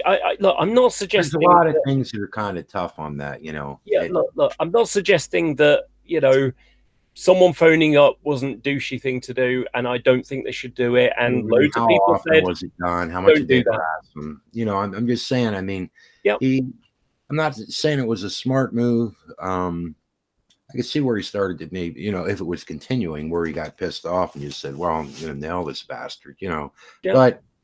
But, it's the kind of dumb shit that we've seen after, at least I remember afterwards, what he did before. Hell, I forget half of it. But, like Doc dropping a bunch of people and stupid stuff like that, Yep. He gives his name out and then gets pissed off if you mention people his use name. it. Yeah. Anyone would think he was an idiot. Yeah, but I mean, some of it's funny to watch, like the recent stuff. The thing with Shanny is just mind blowing. It kind of seems to me like she whether she made mistakes, did things wrong or not, whatever, it seems like she was trying to help the guy. Yeah. I think. And he abused that, and then she told him to get out. I think so. Yeah, it's simply put. Yeah, I think you're right. You know, that's what it looks short like. answer it. You know, it's like, yeah, you can stay there. Oh, and I'll send you some money. And one of the conditions on this thing happening, this deal, is that you keep the phone on. And then she tried to phone up and she couldn't get through because the phone had been cut off. And it's like, well, hang on. Oh, okay. I didn't know that's that what happened. now is theft. That's theft because she gave him money for a specific thing and he didn't do it. Yeah. He kept the money. He used it for something else. That's dishonest. That's theft. Right. Yeah. I mean, I guess maybe getting work could have been tough. Maybe, but he did have like a month. I mean, he could have found something. Maybe, I don't know. The whole deal was just weird to watch. You know, it was a weird thing to watch. I mean, yeah. I mean, look, I'm not suggesting that Shani's a brilliant person, and that there isn't sort of a blame that's on both sides here. Yeah, I mean, it was basically two irrational people, duking it out in their ultimate irrationality. If he would have just simply gone with her and married her, I think things would have worked out a lot differently. Yes, she would have had a lunatic for a husband. Yeah, but and she wouldn't have had the money. Yeah, he probably would have made her get a job because he can't even afford to feed himself and put a roof over his head. Well, he's got to make some money. Well, I don't know. He doesn't have enough subs to really make enough money on YouTube, although he has a Patreon account and things. So I don't know what kind of money he gets. Yeah, but that's because no one gives him any money. It's kind of like, in order to get some money in this game, you would have to have someone who believes in what you're doing. Okay, that want to subsidize what you're doing. But right. People don't like him. He's an arsehole. But he's an entertaining arsehole. So people watch him for the spectacle, not because they like what he's doing. So they're prepared to watch him act like an idiot, but they're not prepared to fund him acting like an idiot. Now, when it comes to Dragnot, different story. They get entertained by watching him, mock the idiot, who then makes more videos, which gives him more stuff to feed on. So it's like, I'm entertained, Dragnot. I'm prepared to put money in Dragnot's pocket, and not meaning me specifically. But as a viewer, someone is saying, I'm prepared to put money in Dragnot's pocket because it's entertaining to watch GMan lose his shit when Dragnot gets money, for doing it. And Dragnot's he's funny, I mean, what can I say, And oddly enough, at times, Dragnot probably teaches a more not theologically, he doesn't preach a better message, but I would say morally, in general, his message is better than G-Man's. I mean, if I had to choose preachers, I would choose Dragnot. It's true. I mean, you have to think. I mean, think about it. Like, why would anybody want to follow G-Man as a preacher? I'm not trying to be ignorant. I'm being honest, though. I mean, yeah, I don't. Well, I mean, he's an idiot. He doesn't know how to preach. His form of preaching is to attack people. I mean, how many times have you actually heard him preach love? Well, right. I don't think that always has to be the main thing, but even when he gets on just a basic biblical teaching, it won't be long till he'll be off on going after somebody and accusing somebody of something. Like, I think what really bugged me with him is I watched him accuse many people of things, but then when he accused me of something, and I'd say, all right, let's talk about it. He couldn't dare. He would not talk with me. He said he had it all on his laptop, and he got his laptop running. It took him like a year or something, whatever it was. And I'm like, okay, let's talk. You got your laptop going now. He just blocked me. I'd open a new channel. Bam, blocked me. And I think and that's part of why, I opened that channel. This is one I posted earlier about Sub-Zero for the win or something, just fitting, funny stuff. Well, kind of sad, actually. That is sad, poor guy. But daggone, holy hell. Yeah, and Dragnaut brings up funny stuff. You have to wonder. I mean, I remember when my furnace went out just a couple years ago, and if I made a video or something, I'd have my winter coat on. Well, because it was cold. But you look at G-Man, he's there with a sweater on and freaking toilet paper and alcohol, it's whatever, it's keeping him warm. But I mean, why didn't he put a freaking coat on, or at least a blanket or something if he doesn't have a coat? I don't get that. Well, you see, here's the thing. I understand it completely. He wants to be the martyr. He wants to make it look like he's suffering so that it's someone else's fault, not his. He wants to disassociate the blame to someone else instead of accepting that, I did stuff wrong. Right. That's kind of superfluous to it. The whole martyrdom thing, it isn't the central bit of it. That's his excuse. It doesn't matter who you are or what it is that your grievance is with G-Man. He'll make it about him being a Christian. He'll find some way to twist that narrative into his own mind to make it suit the fact that, you hate him because he accepts Jesus Christ. No, and it's just an excuse for him to not self-reflect, to not realize that he put himself in that shitty position. Could he say that you hate him because he acts like Jesus Christ? I'm sorry. No. You cannot say that. I'll say frankly, as an atheist, I would not. If somebody challenged me to a debate or a discussion, and say can you find a fault with the character of Jesus? I would say no, I can't. I really, really can't. Someone could make a case about that instance of him getting riled up and making a cat of nine tails to chase people out of a church. No, but you know what? That's kind of justifiable rage at that point. Yeah, I was going to say context of it. Yeah, so, why? Yeah, you can't really do that because it's basically, how dare you try and turn the church into a money-making enterprise? Well, especially if you understand the religious context of it, it's not just a church. Yeah, it's his father's house. It's his house. It's a place to glorify, the will and the nature of God. And it's become literally a house of whores at that point.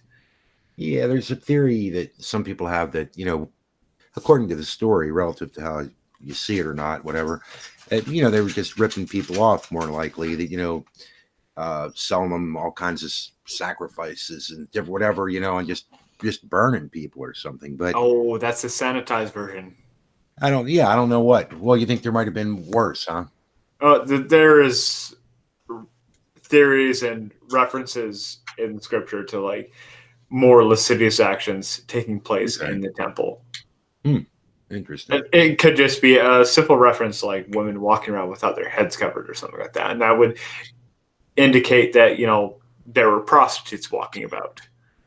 Well, because their heads weren't covered? Oh, yeah. You're thinking that might have meant more than that, is what you're thinking. Well, no. Women without their head covers, if you understand what that signified at that time. And the reason why women would walk around with their heads covered was because the people in that particular region believed that, the hair on your head was actually a sex organ that had some kind of magical power over a man's cum. Yeah, I never heard that before. I was sorry. I didn't know that. Oh, that is a thing. That's why that whole passage about doth not nature even tell you that if a man hath long hair, he has brought shame unto himself. Right. That's what it's referring to, and then it talks about how if a woman has long hair, she has glorified herself. You sure that's what it means, or you think that's just some It really is, because you could actually go and look at some of the medical textbooks that you can find easily online. They're publicly accessible because they're well out of print. Greek and Roman books or something from that time period, or what? They were originally Greek medical books, and the ideas that they had were super, super hilarious if you go through them. Like, you would cure epilepsy by eating the heart of a black jackass under a full moon and shit like that. Wow.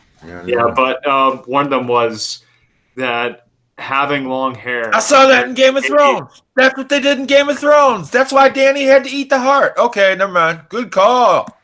I have no idea what you're talking about, but Someone has to eat a horse's heart in Game of Thrones to prove they're the real badass. the Dothraki marriage ritual. Good call. Yes, that's exactly right. Sorry to. That had nothing. Are you willing? Forgive me for asking, Laura. Are you willing for RC apologists to come in here? Yeah, sure. Okay. Well, I don't know. I didn't know that he wanted. I thought he chat, and I was wondering, and well, I don't know. You're open. Never mind. Just forgive me for interrupting you, Bruce. It's been so long since I've seen you, my favorite musician in the whole world, hiding under the new name. God damn. Remember with you and Bible thumping Wingnut, and he's eating and you're swearing and you both keep laughing? What? I don't remember swearing, but I do remember Bible thumping Wingnut being You're starting to swear, and he's shaking his head no, and he's eating every time you swear. You're right next to each other. You don't remember that video? I kind of do. I remember we were in the backyard. The dog was running around and stuff, and right.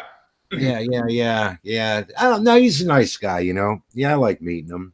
You know. Do you know one of the things that makes me chuckle when I hear the Christians that get really pissy about swearing is that that's not what it means. They don't understand what the Bible means when they go, "There's no cursing." And they think that means swearing. It's not what it means. Cursing, in biblical sense, is taking the Lord's name in vain. You have to say, "God damn it," is worse than motherfucker. It's not. It's not. Curses. Cursing is don't use evil spirits to wish bad things on people, because that's dipping into witchcraft stuff. So it's basically saying, May the fleas of 1,000 camels infest your bed. What about, like, maybe it would be some form of witchcraft to, like, be bitching in the comments section about musicians and shit, Just thinking, And I was doing that earlier. That was kind of bad. Couldn't help it, though. My favorite question to ask them is just like, can you show me the Bible where it says don't say fuck? Where does it say don't say the word fuck? Don't use the F word. Where does it say that? Probably not from the pulpit. I mean, you have to admit, though, like, if you see a pastor, somebody claiming that they love Jesus, and then fucking man, I was drinking some whiskey and doing a couple bong hits, and I love Jesus, praise the Lord, hallelujah. I don't know, man. It's just weird to me. It fucking. It really depends what church you go to. I'll tell you what, though, you'd have a really popular church with that. There are people who have done it, though. There's people who've done it, and like a certain crowd will follow them, but usually they're bikers, aren't they? No, they're not bikers. There's the one guy who's called the Cursing Pastor, who has a YouTube channel. And he has a big following. Probably like hippies and stuff would be my guess. I don't know. I could be wrong. But people with Tourette's, maybe. I don't know. Born again Tourette's. I don't know what happened. Oh well, it's gotta be. That would be fun to watch a pastor though that had Tourette's and just couldn't help it. It wouldn't be their fault. I have to admit, there are times when GMan does make me do Tourette's. Yeah. Well, look, you could be having a pretty good day and you could watch a GMan video and it could like ruin everything. So, I mean, in that sense, it is negative. Oh, no. I never get like that because I don't take him serious enough to be affected. One of the abilities that I have, fortunately for me, is I can disassociate my feelings from a situation. I can basically take a step back and say, hang on, is that true or is it not true? And even if it is true, is it a problem? Does it really make a difference? I mean, like what? Let's go with the you're not you're a man. Cliffjumper, you're a man. Well, that's obviously not true. Because first of all, my name's not Cliffjumper. It never was Cliffjumper. It was just a username that I used, because my name is Dave. How many Daves are there around in the world? Laura? It's easier to do that. What? Well, that's a bad example. He wouldn't make a statement as well phrased as that. He would ask you something like, hey, Laura, is transgenders good? Well, but hang on. Let me just finish. So saying something like that, and doesn't matter whether it's GMan or whoever, right? But so in the physical sense, in X and Y chromosome stuff, yes, that's true. Okay, and so what? Is what's my mental state is the case here. And I'm going to change the things that I'm going to change to try and make my body fit my mental state. The clothing that I wear, the way that I act, and so on. I'm going to make that work for me in the best way I can with what I've got. It's a pragmatic approach. Now, do I give a shit whether they accept it? No. Because they're not the boss of me. I'm in charge here. I'm in charge with who I am and how I see myself and how I project myself. Do you think some moron in New Jersey who I give less than half a shit about? I mean, in fact, no, I give no shits about. In fact, the nearest I get to it is, oh, I stepped in some shit. What a shame. I'll wash that away. It's not even that. It's you're watching someone else step in shit because you're basically pointing and laughing. Yes, that's it. Watching someone else step in shit.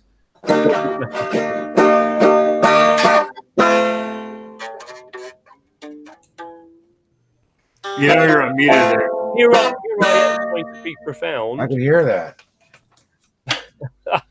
You're done buying jokes. They don't buy you.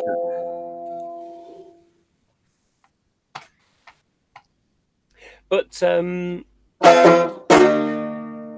Oh my. it's deliberate now.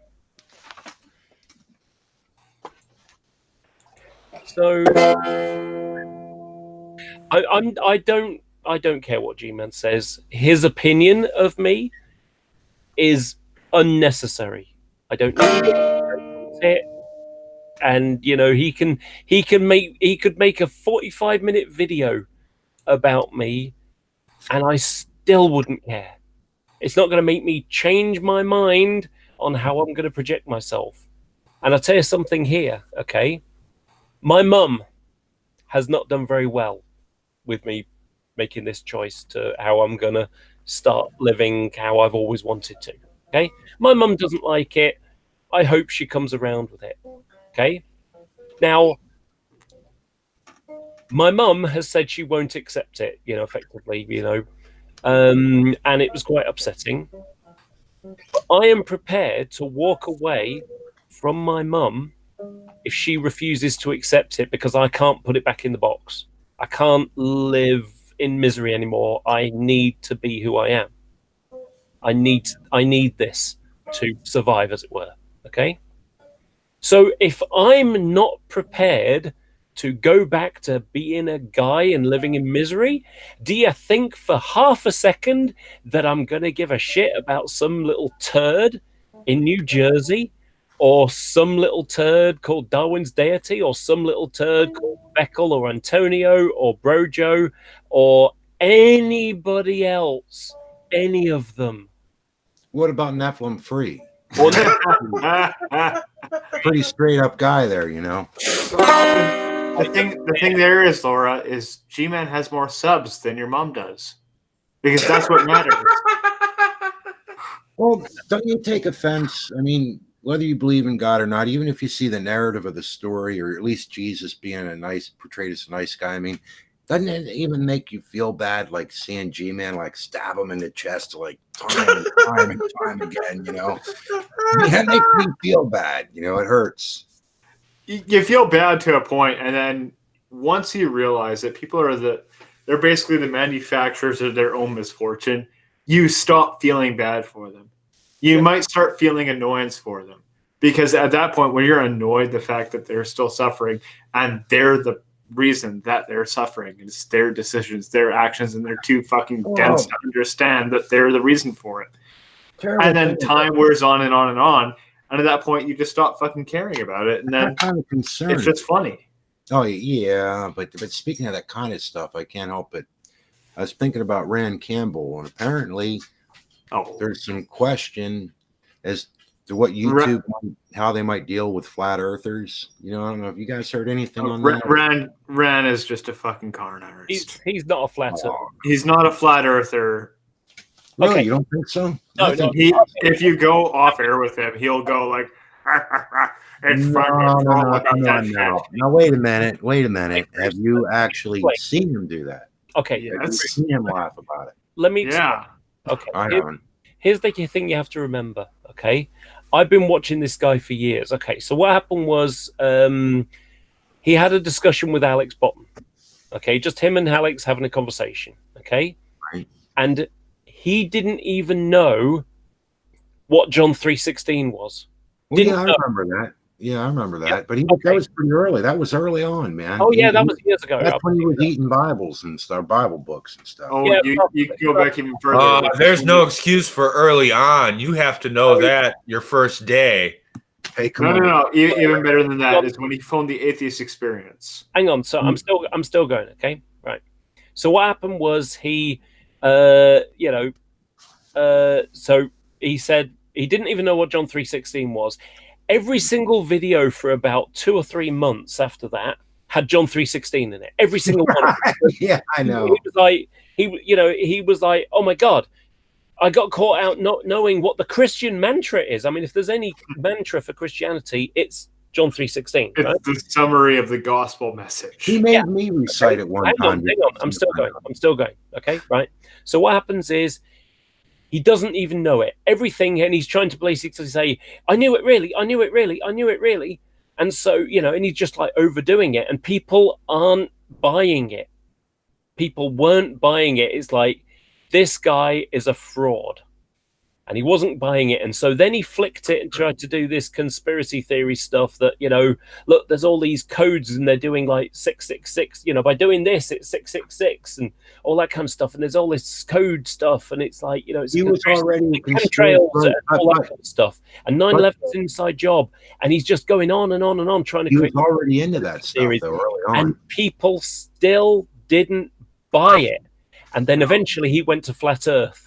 Yeah, early on, there are tons of people who have spoken to him off air, and he has talked about just putting on a good show. He doesn't really believe all this shit. It's just about hold on, wait a minute. I do remember that during a time when he liked this one girl. You guys probably know. I can't remember who it was exactly, but it didn't work out, and they had a big argument and this and that. And then he was mad at God or something, and he went off on that. So I'm just saying, I'm not so sure that he's completely. I think he's a con artist, but I'm not so sure that he doesn't believe this shit. Oh, he's a con artist. He doesn't believe that stuff. I'm quite convinced. And not only that, the first time I ever come across him. What's even better is that considering he gave the name of his mother, and a while back, Jade and I both looked him up because. On my end, his mother's name sounded a bit familiar, and so I wanted to look up her kids and where they were at and everything. And Jade, just being the inquisitive individual that she was, looked up who he was. And we found out, there were some things that Rand was saying that were truthful. And no, he is a legit con artist. I mean, what do you think the story about the mother killing the father is something weird like that, whatever it was, that probably happened? Or considering there's a documentary where they actually showed a picture of Rand Campbell as a fucking child in the said documentary. Yeah. That's pretty damning. Let's put it that way. Yeah. So it's, yeah. I mean, the first time I ever encountered him, it was on TST, but TST had finished and most people had gone, and there were like, just 3 or 4 people. I was like one of them. And he came in, and like I can't remember who it was now, but it was like a couple of people, and they went off on a big, massive row, kind of like, Rand doing his game. And then suddenly it's like, okay, guys, I got to go now. That was great fun. I'll catch you later. And I just realized that, wait a minute, this is just a game. This isn't real. I don't think he believes any of this stuff. He's just a showman. So everything, and that's one of the reasons why he doesn't have anything to do with me, because I can see through him. Yeah, I think he's had doubts and questions. That's just my wild guess. I think a lot of Christians go through that, some maybe more than others. But I don't know. I kind of think that, I think he probably believes it. But I think his crazy conspiracy bullshit. I was talking with him and a lady I know that was really into that. And I mean, they got along great, man. I mean, they definitely loved their discussion on everything that's from Sandy Hook to whatever, Yeah, but again, it's a con. It really is. It's a con. Now, something to bear in mind, I don't think he's trying to do it for money, because he just likes the attention. He likes, he's just doing it for the lulz. Well, there's another part. I think there's another part as well, which is a psychopathy about it, which is he doesn't know what to do with love. When people try giving him love, he just doesn't know what to do with that, and eventually, when people are giving him love, it typically happened in prison. So yeah, but we should give insanity some freaking credit. It has nothing to do with insanity. It's just he's fucking with people. It's fun to fuck with people, and like I don't doubt. Like, is Rand a Christian? Does he believe that Jesus died for his sins and then rose on the 3rd day and all that jazz? Probably. But he's also just on the internet and recognizing that this is the internet. It's a platform for people to shit talk one another and also just fuck with one another. And he's opted for the latter of the two. He has matured some in the sense that he, like we were talking about cussing and that kind of thing. I'd say that he has cleaned up a good bit that way. And you can tell he does study his Bible some. He tries to be. No. You see, this is the thing. After the John 3:16 thing, he needed to do what all con men do, read up. So what he's done is he's learned enough of the Bible that he can con people into thinking there's a good Christian guy who knows his Bible. Well, I mean, maybe he's doing it just for, like, somebody would study science, like he bitches about science, maybe, and then he has to go off in some totally bizarre direction with it, and well, maybe, let's just, I know enough of the Bible. If I wanted to fake being a Christian, I possibly know enough of the Bible to be able to pull it off. Okay, but notice how I can chuck a bit, find a bit of the Bible quite easily to show that GMan's not is a really awful example of a Christian, that he doesn't live by his own doctrine. Taking that bit of Proverbs 6:16 to 19 and showing how that equates to G-Man's behavior. that when G-Man was going after Jade and saying that, because she was gay, that, she was an abomination to God by using Leviticus to condemn her, okay? When he was doing that, at the same time as he's doing that, he is doing exactly what it says in Proverbs 6:16 to 19, and being an abomination to God, to being detestable to God.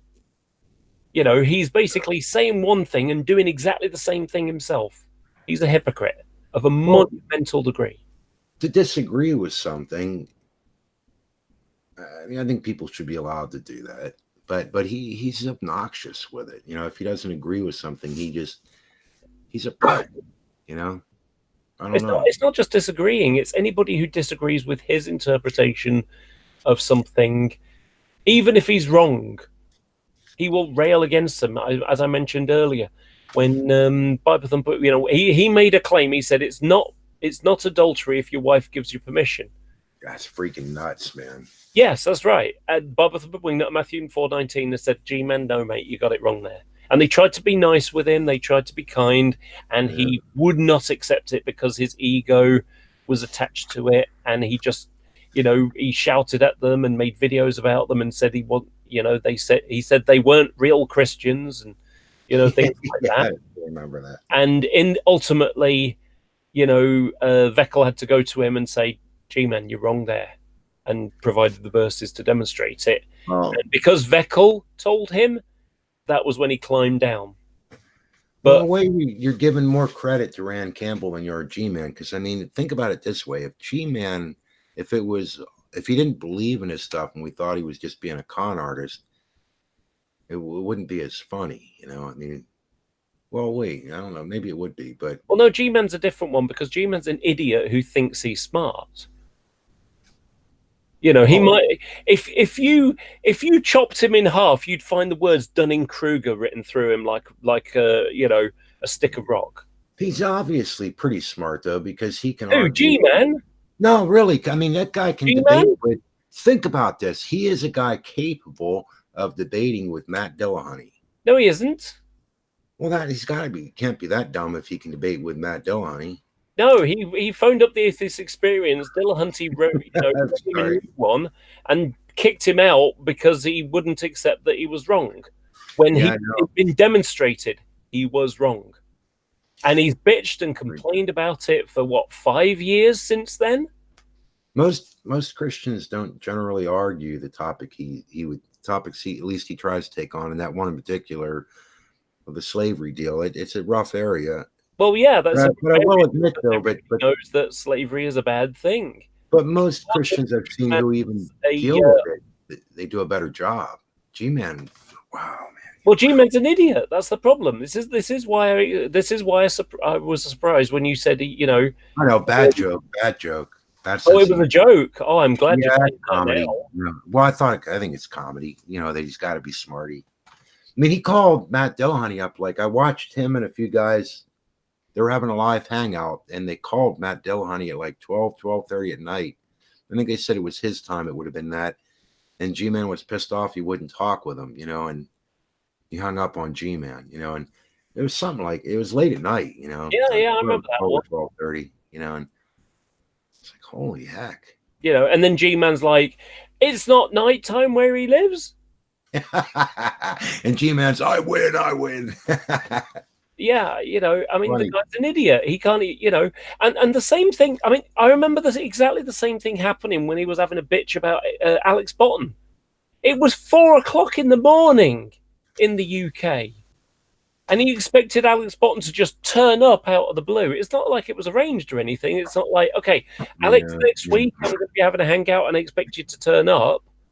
No, he just started a hangout at, you know, 11:00 at night. And then started ranting about how Alex Botton needed to turn up now to debate with him. And it's like, it's 4:00 in the morning on a Thursday night or something. He's going to have work first thing in the morning, you know. So even if he waits up all night to, you know, have a 1 hour discussion with G-man, that leaves him with 3 hours sleep. No. Yeah. Alex Botton was in bed, asleep, didn't know anything happened until the next morning when it's like, what the hell's this? I mean, I think the other thing to look at is G-man, it won't be long till he's going to be on TV and stuff, you know? It'll probably be, you know, New Jersey man goes to jail for you know, taking some property. I don't know. Well, yeah, you know, that's something I never really understood about that whole story is apparently he was selling things within the house. I don't know. I don't know about that. I didn't watch enough of it to see. Yeah, it's weird. I didn't, a lot of it was hard to figure between the two of them. It was good though. I think a lot of good music could come out of that whole ordeal. Somebody could write a song about it. Well, G-Man's already done. Spent a week and a half doing the blues about how awful. I mean, the bit that made me chuckle the most was the one where he claimed that it was some form of slavery because he'd done work and wasn't being paid for it, and somehow that's slavery, as if someone was making him do it. There's nothing wrong with it, though, not in and of itself.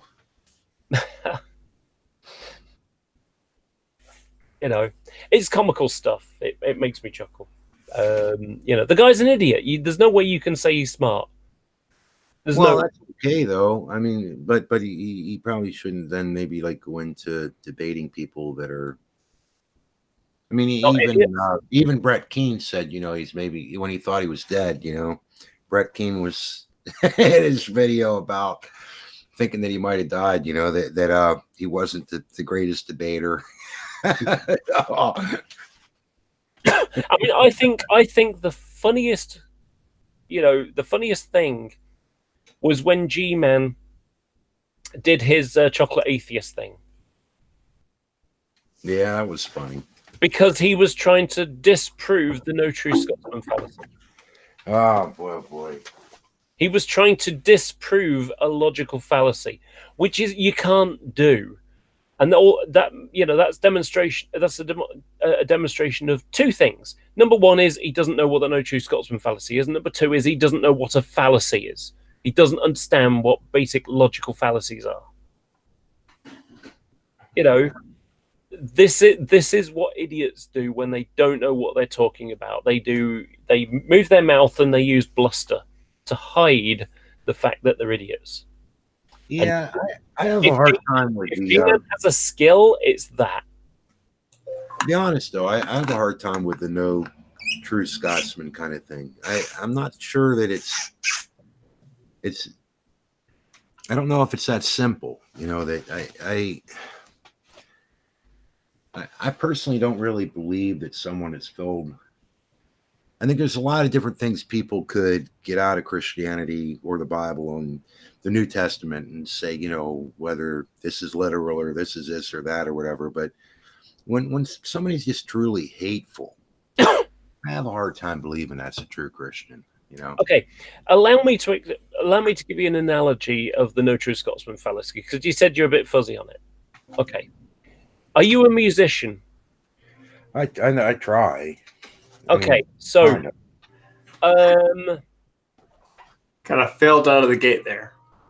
Really? Yeah. If he says I try, it's not acknowledging that he is a musician. I'm kind of sloppy and I don't know full songs and stuff. Yeah, I guess so. Yeah, I mean, I've made a living working on them and stuff. Kind of. Yeah, I guess I'm a musician. That's what I do. Can you play the guitar? Yeah. But can you play Paint It Black by the Rolling Stones? I don't know what it. I guess if I learned it, probably. I don't know what it sounds. Okay, so you can't actually play the guitar then. What does Paint It Black sound like? Well, that's the no true Scotsman fallacy. What I did was I added an ad hoc criteria to being able to play the guitar. Yeah. Yeah. I've heard you play the guitar before. I know for a fact you can play the guitar. But you're actually capable. You're versed enough. My point is, though, that if here's one of my deals. Let's say somebody tells you that, and particularly with Calvinists, this is kind of my deal. Someone says, "Well, I'm saved and I can't lose my salvation," and I'm supposed to believe them. Well, and say you're driving down the road. It was just an idea that came to mind one day when talking with guys like this, and I thought, well, now imagine if they go and open their car door and knock some old lady down or something, and then they go and do it again, and whatever, they're killing people. He's driving down the road, and you go, well, hey, wait a minute, I thought you said you were a Christian. They go, yeah, I am. I love Jesus or something. I I'm sorry, man. I'm not going to believe they're a Christian at that point. Well, what they would say is that that person just wasn't truly saved, and that's the essence of the no true Scotsman. My point is, but that particular if the criteria of being saved and being a Christian is you accept Jesus as your Lord and Savior, you accept the gospel message that Jesus was crucified, died, and was buried, he rose on the third day and ascended into heaven, and that he will come again and judge the living and the dead. Oh, people can say all kinds of things. No, if they genuinely accept that, right, they continue going on and doing all that shit. Well, you've added an ad hoc rationalization onto it. That's unjustified. Well, okay, so I guess my question would be, are you saying that they are Christians then, that anybody can be a Christian who just claims it, or that you actually have, or is there room for the idea that you'd actually have to live it? The point of the no true Scotsman fallacy is basically you're deliberately excluding somebody from a particular group on the basis of something that is arbitrary. Well, it's not arbitrary if you're running around killing people. I mean, I have a right to say I don't believe a person is a Christian based on their behavior, or don't I? Sure, you have that right to say that, you know, they're not filled with the Spirit or something, but you're operating under a different definition than one that GMan would use. Right. I mean, I guess my point is, like, a mass murderer. That's a separate issue altogether, which is, you know, what makes a true Christian. But if an individual says a true Christian possesses properties A, B, and C, and you point out S possesses A, B, and C, they retort with, no, they possess A, B, and C, but they don't possess X, Y, and Z. Well, they've done something by adding it in addition to just exclude somebody they didn't want in their camp, basically. Yeah. Okay, can I give a better analogy? Something that's a bit much more simple. So, what makes someone an American? Being born in America? Let's just use that as a random... Or being an American citizen. Okay, right. So, yeah, but what makes you an American citizen? Being born American, you know, being born of American parents? Well, or being born in America? I'm not even really sure what all goes on when somebody becomes, you know, a legal alien. No, I'm not talking. I'm trying to keep it simple. At that point. Okay. Let's just say born in America. I think that guy wrote a song about that. We'll go with that. Okay, so let's say that the criteria for being an American is being born in America. That's it. Okay. Right. So if I, you know, imagine my mum was pregnant and she was on holiday and I was born in America, I would be an American citizen. Even though my parents were British and we came back home, because I was born in America, I could still be an American if I wanted to. You know? Well, you'd be Boris Johnson. If you were flying over this area and your mother had a baby in the air, I mean, that could work too. You know, that would be airside, so it may not. The point is, either way, there is an actual criteria for being an American citizen. So let's say that the minimal criteria is you got to be born in America. Let's just use that as fair enough. Okay. I mean, it's easier. Okay, so that is the criteria for every American, that they were born in America. Okay, under this analogy. Okay. So what's happened is, years later, I say to you, unless you support Donald Trump, you're not a true American. Well, the fact you were born in America obviously no longer counts. You know, the criteria that everybody has always used for who's American based upon being born in America, well, now because you don't support Donald Trump, you're not a proper American. You're not a true American. You're saying it's adding to and making new rules. Is that kind of... It's an ad hoc, you know, rationale to exclude someone for no other reason than because you don't subscribe to a position that it's to arbitrarily exclude people on the basis that you just don't want to be affiliated with them, or you don't want them to be associated with you, or they just undermine your point. Yeah, I've seen people argue it in a lot of different ways, you know, and use it as an argument for different things. But it's not an argument for anything. What it is actually pointing out a flaw in an argument. Yeah. Right. So, like, I don't know. But what if they pick out something that is biblical doctrine that someone is rejecting? Well, you can have disagreements about like what a true Christian is, but that's a separate issue. Like two different individuals could say that, like there's a different criteria for being a Christian. There's no actual, fallacy being committed there. What you just have is a disagreement between individuals. The fallacy occurs when the individual is arbitrarily adjusting their own criteria so that they can exclude people they deem unfavorable for some reason. Yeah. Even though they meet the criteria to a T, they meet all the necessary and sufficient properties that the person had laid out. I think the one on Donald Trump was kind of interesting, because I could see where some people might think, that kind of way, and that. Well, people are saying that right now. So. Really? Oh yeah. If you don't accept what the dear leader says, you're not a real American. Yeah. Oh, okay. I thought you meant a Christian. Okay. I mean, as an American. Oh, sorry, I'm mixing American. Well, true Americans. Christian. Really melded that. Yeah. American mentality with the Christianity.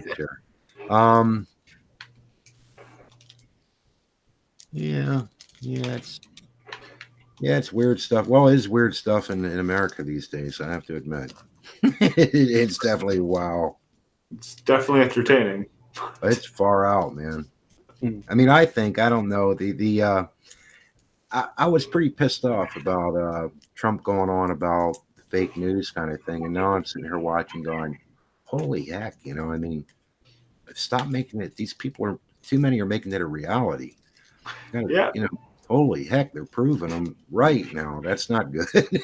I mean, not for their side. I'm going, oh my gosh. The problem is the real danger of Trump was that he was a shit magnet, and that he would say or do something that was, totally expected given his personality and his character traits. No, what I mean is he actually called it right, but how did he?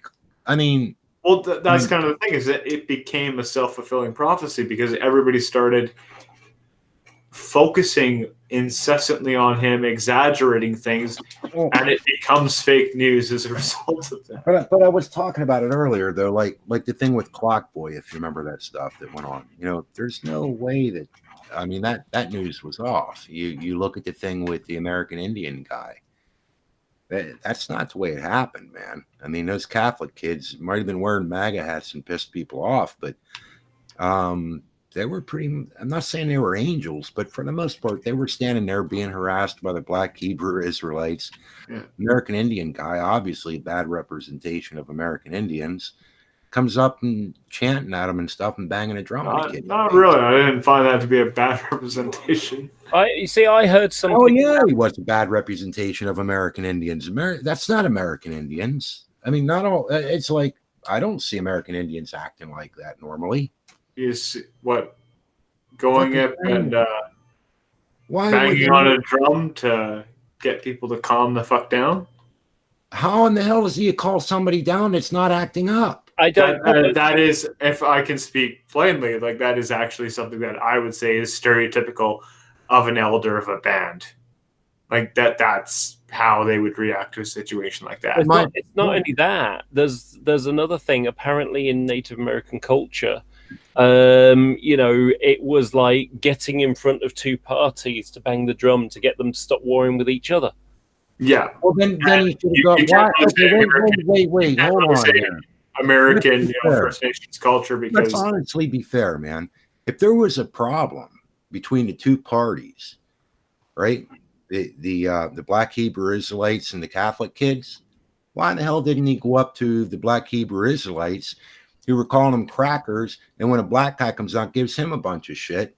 Why didn't he turn his attention to them and tell them? He positioned himself in the epicenter of it.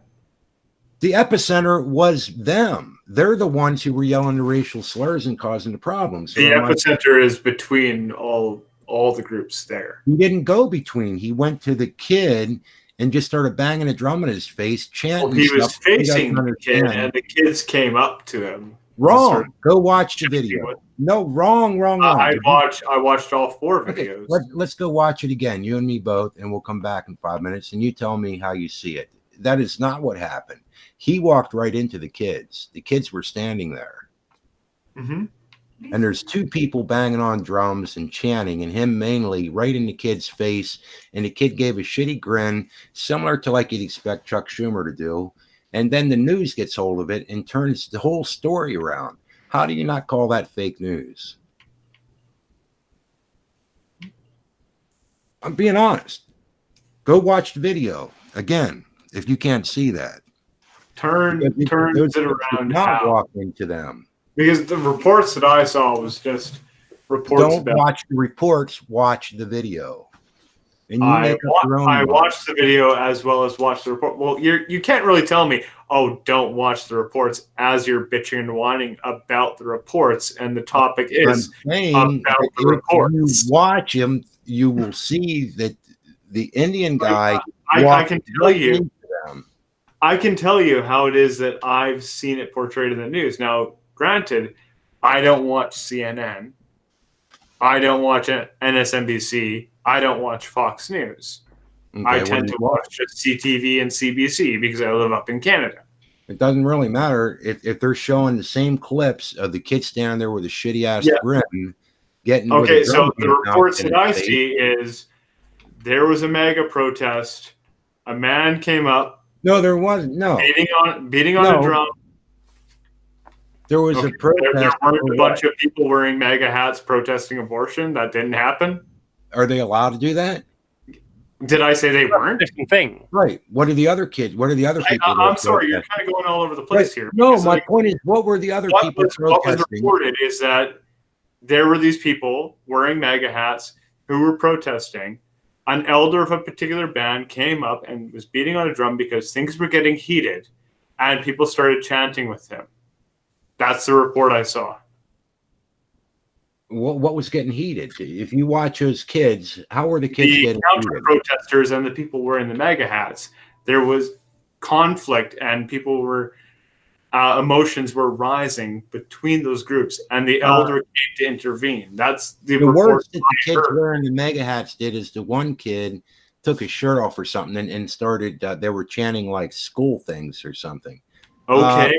The other kids, the other guys were over there yelling, calling them crackers and stuff, and giving them a bunch of shit. I don't doubt that, you know. But they didn't show that on the news, did they? Well, that's because they didn't show the video of that, because that's not what was seen. Well, that's what was happening. They also didn't show that the American Indian dude walked face first into the kid and just stood there banging on the freaking drum. That's the reality. And that's bad. I don't care how you cut it. If somebody comes up and bangs a freaking drum in your face, if you don't pound the shit out of them, you're a good guy in my book. If you sit and smile and you give a shitty grin, that's a pretty damn good kid. That's nearly a saint at that point. Wouldn't you agree? Or can you disagree with that? I can. He did was smile, man. Yeah, and what was the reaction following said smile? Smile, wasn't it? They didn't say anything. They didn't start chanting anything. Did they? Yeah. What? They started chanting some pretty racist shit. What? Stereotypical. What? First Nations slangs. Have you not seen the video? Yeah, I did. What did they say? Shall I find it and play it? Absolutely. I can screen share if you like. Absolutely. Sure, that'd be awesome. Because that's not the way I saw it. Maybe I saw it wrong. But honestly, it's not how I see it. I think the news got really screwed up. And I think Fox News slants their stuff like at times. The kid in question there is that one kid in question who is centered in the frame, who's now suing for $250 million. Sure. That's bullshit that happened to him. All the other MAGA fuckers around him, that's what I'm talking about. How did they react? They were maybe pretending they were doing American Indian chants, maybe? Is that possible? They might have done that. Yeah, they might have done that. Why would they do that? Because some guys come out and with a freaking drum banging in their face chanting. It's like speaking tongues at someone. They're speaking in a language you don't even understand. They knew how to speak English. Why didn't you just talk to the guys in English? You don't just walk into somebody speaking a different language and banging a drum in their face and expect them to respond in a good way. Now, do you? I mean, come on. You got guys over here calling them all kinds of they're welcome to react in the way that they did. My point is you have guys giving them all kinds of racial bullshit, including the black kid, giving the black kid a bunch of shit because he was with white kids, unfortunately. You can't have that. And so they're giving him a bunch of shit. The Indian guy comes up, like I said, banging a freaking drum in his face with people all behind him walking into the kids. How do you expect those kids to act? I would expect kids not to act like little bitches in the face of a drum. I'd expect them to punch him right in the fucking face. That's honestly my opinion. They'd fucking smash the drum out and bam, back fist him. You know, fuck that. Yeah, God forbid, God forbid other people, enact their own freedom of speech. You can't have that. Freedom. That's not freedom of speech. That's abusing. That is absolutely. Hang on. And banging on a drum, and dude, he's like he's absolutely freedom of speech. He's less than a foot in the kid's face, smashing a freaking drum in his face. Was he? I'm just saying, there's plenty of people in this world that would have clocked the motherfucker, and this kid just smiles, and all you can do is sit here and there's a lot of people who are really short, have a really short fuse. Who, when somebody comes up, like my first inclination, if somebody came up and started doing something queer like that, would be probably not to walk up and just start feeding them shots to the throat.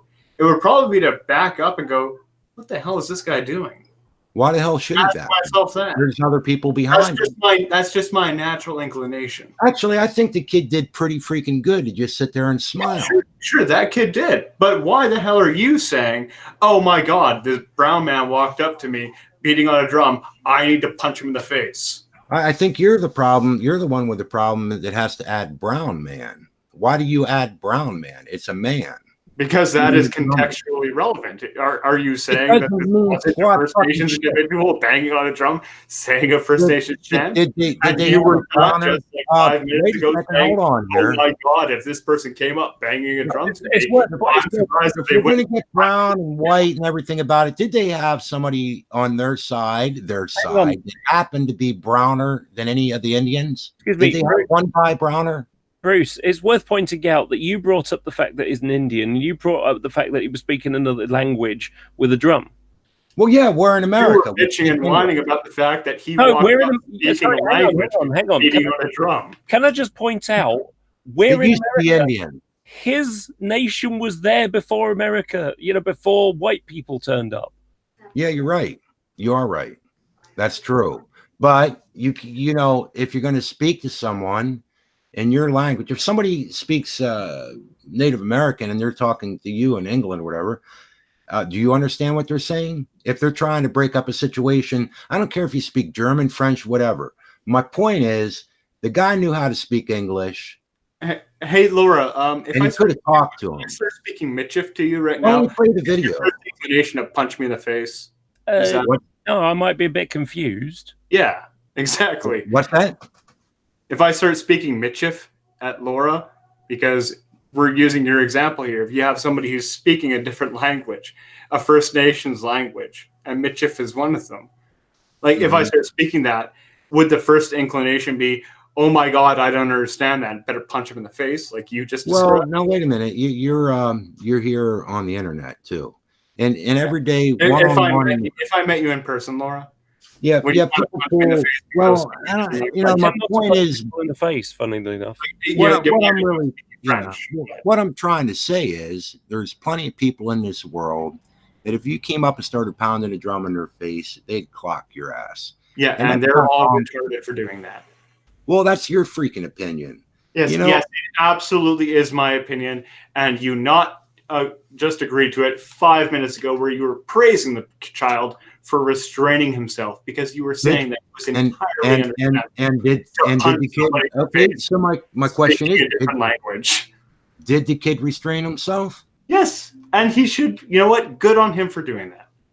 Well, then good on him for doing the bare minimum. The bare minimum. Good on him doing the absolute bare minimum that I would anticipate of a 5-year-old. Good on him for that. Oh, okay. So he's like 15, right? And the guy beating on the drum is how old? How old's the guy beating on the fucking drum? Oh, I don't know. Maybe about 50 years old.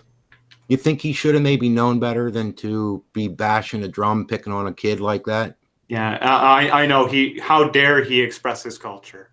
So now can I ask you why you're so fucked up in the head? I mean, why do you actually blame it on the kids? But I don't blame it on the kids. Okay, well, no, I'm serious, man. It's like you're acting like I'm just responding to what you're saying. Well, what do you think? You're saying something that is absolutely fucking retarded, which is just, oh my God, if somebody came up to me speaking a different language, beating on a drum, I wouldn't hesitate. I wouldn't pause. You know what? Fuck it. Punch him in the throat. I don't know that I would do. No, I don't think I would do that. I'm trying to say there's plenty of people in this world who would do that. I'm not saying I would do that, but I'm saying would they be justified? That he would be justified in doing it. I think it would be a natural response to a lot of people. What the fuck is wrong with you? Response. Well, hey, man. I'm sorry. I didn't. Oh my God! God forbid you ever encounter a Mexican who's just asking your help to change a tire. You might stab them. You know what? If he's fucking pounding a drum in my face, I might not stab him, but I think I might not. Oh my God, he might have a musical Let's instrument. create a version of that, okay? So why don't you watch? Hey, wait a minute. Why don't we do this instead of arguing? Why don't we watch a video? Let's watch a video. Bruce, wait a second, okay? So what's happened is Indian guy's just been robbed. Not an Indian guy, sorry. A Mexican guy's just been robbed, okay? He doesn't speak English. And he starts, his wife is hurt. The car's gone down a ditch and he's on the road and he's like stopped in front of your car and he's like, and he's speaking and he's like, and he's basically saying in Spanish, my wife's hurt. Get help, get help, get help. Can you please help me? Help me, help me, help me, help me. And he's speaking a language you don't understand and he's ranting and kind of crazy. What are you going to do? Are you going to stab him? No, I'd probably try to figure out what was going on. Why? And would you be justified in using violence?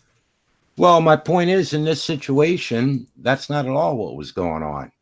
Violence is apparently okay. Here's the interesting thing. You were saying that was that would have been justified. Let's get this straight, right? Let's think about this. It's okay that the Black Hebrew Israelites, the way they're acting, was apparently okay by most of the world. That's fine.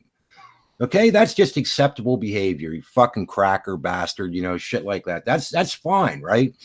The Indian guy, he's fine because all he's doing is banging on a drum and speaking in a language and yelling at the kids, and they don't understand it, but they're mocking it. But that's wrong. That's wrong. And also, the American Indians basically a saint. The Black Hebrew Israelites are saints. The kids wearing the MAGA hats, of course, they're evil as hell. They're the devil himself. Bad kids. Because he smiled like Chucky Schumer. He's really bad. So you're going back from the reporting as opposed to the shit that you had said would have been acceptable. That's kind of the contention at this point. Like, to hell with the reporting. You know what, man? We can both agree that the reporting is shit. My point is, I think what you should do is watch the freaking video and stop bitching with me because I have more of a redneck. I don't think the video actually matters at this point. You said why the video doesn't matter. If somebody came up clearly doing a sing-songy chant and beating on a drum, you should punch them in the face and you would be justified. And you know what I think's interesting? That now you've gone from, instead of bitching about the video being fake bullshit, you're more pissed off. I never said that the video is fake bullshit. No. You don't want to watch a video because I saw all 4 of the videos. And what you don't like is that I'm a redneck son of a bitch. Sorry. Yeah. Where did that come from? I'm sorry. No, You know, just being honest. in the fucking pierogi curtain, Saskatchewan. Well, so what if I am a fucking redneck? Really hate rednecks. Hey, look. Sorry, honest Bruce, God. where did that come from? Go watch the Did you video. mention anything about you being a redneck? Not that I know that you're a redneck. God, I didn't think you were a redneck. I didn't think that you were fucking your sister. Well, we used the word, let's see, we can use the word brown, but now we can't use the word redneck. I mean, excuse me, because I think that it's okay that some people might not respond well to that. I'm sorry. What on earth does what I just said and what you just said got to do with each other? Why don't we watch the video? And let's see what. And forget about me. Forget about what I just brought to you. I said. Okay, let's forget about me. Let's watch a video and make up your own mind. Forget about me. I don't matter. Let's watch and see what happened in the video. And forget about me. What you said doesn't matter, even though that's kind of the topic of Discord right now. Yeah. Okay, well, let's get off of me and let's see what actually happened that captured the news. We get off of you and we go back to the video, which is, I don't think anybody disagrees about the video. Well, then why are you defending if you don't subject that we disagree about is that you said that, oh my God, someone would be justified in punching the First Nations man out because he was sing-songing punching on the jump. I don't think it's the right thing to do. I just think that some people could respond that way. And you know what? I don't think it's the right thing to do to march against women's rights. And yet, you know what? Power to those fuckers in the red hats for doing it. Guess what? Let's see. They were marching against women's rights. How many babies do we kill every freaking day? What? Women's rights, right? You want to talk about women's rights? The women's rights people are out there marching for Islam. Make sense of that for me. Go ahead. You laugh. Go ahead and laugh. I do laugh. Yeah. Was it true or not? So this just went off in 3 different tangents. Well, I apologize, but let's get real. If we're going to get real. You know what? All I said is, look, you can disagree with someone's message. You can disagree with someone's tactics. But if they're doing it legally and it's an expression of their rights, power to them for doing it. Okay. I love the fact that people are able to do that. And oh my God, how many babies do we kill a year because abortion is a thing? Well, guess what? Well, I'm just telling you. Okay, so what's your point then about you're making fun of the guys with the mega hats because I'm not making fun of the guys with the mega hats. I'm making fun of you. Oh, okay. How are you going to go ahead and make fun of me? Go ahead. Have you not been paying attention? How many babies do we kill on a day in America? Oh, I killed none of them. How many do you? Do you have the high score? How many do we kill in a day? Why don't you tell me? Do you think that more babies are killed here, like per day, or how many are killed in war? And how many do God kill a day? Killed in war compared to the amount of babies killed in the day? How many babies? I don't know. And how many do you think are due to incest or rape? Oh, I don't know. And that doesn't bother you that all these babies are getting slaughtered all day long, every day? Well, slaughter suggests they're babies in the first place as opposed to just themselves. Okay, so let me ask you. You have 2 dolphins, right? You can only save one. I shoot them both in the head because dolphins are assholes. Right. Praise the Lord. Have you ever seen dolphins with pufferfish? Wow. Okay, so you have 210 people have died in the last 10 years to dolphins, and it's all due to. Okay, what's your favorite animal? Giraffes. Okay, you have 2 giraffes. One's pregnant and one's not. You can only save one. Which one would you save? Why would you need to save giraffes? Because one's going to. You have 2 of them. You can only save one. The other one's going to get killed. That's just the way the story goes. Okay. Giraffes live and die all the time. It's nature. Well, so if you had to kill one, would you kill the pregnant one, or the other one? Which one? Well, let's have a bit of fun with it. I'll say I'll save the pregnant one, and the reason for that is I'm thinking long term. Okay. It's not an actual baby giraffe that has personhood, because the giraffes don't have fucking personhood. And that's kind of the sticking point when it comes to abortion. They have giraffehood. Yeah. All right. So the giraffe is more important than a person. Who said that? Okay, well then what's the difference between human beings? The point is that your hypothetical is fucking retarded. Because the main central point to abortion is that the fetus at a certain point clearly does not possess personhood. And after a certain point clearly does possess personhood. And that whole gray area in between is really what people are giraffe doesn't. There's no personhood in the giraffe, but you care more for the giraffe that's pregnant. I really need to ask an honest question here. Okay, you have a series of people near you that you are plucking things out of their ass as well as your own? No, I'm just a fuckhead. So let's continue. Right, I'm a fucking asshole. So why don't you care that these little babies, little bastards, are being killed every day? Little fucking bastards. What little babies? The little babies in the womb. They're not babies yet. That's right. They don't fucking count, right? Well, no, I'm saying that, you know, we have rules and we have laws and we've made these decisions for it as culture and whatever, you know. These things called biological facts. Yeah. Everything. Everything. You know, but let's not forget. Okay, but let's not forget that 50% of babies are aborted naturally. They don't conceive. Here's a strange thing, right? This gets me though. Okay, seriously. I have a hard time with this. If somebody's giving you a bunch of shit and somebody decks them, right, then that's a total fucking asshole. But if people are just killing babies by the thousands, then that's apparently okay because they're not really human. Well, what's your argument? One is a person. Bizarre. One hasn't been born, hasn't got any memories, hasn't got any conscience, anything.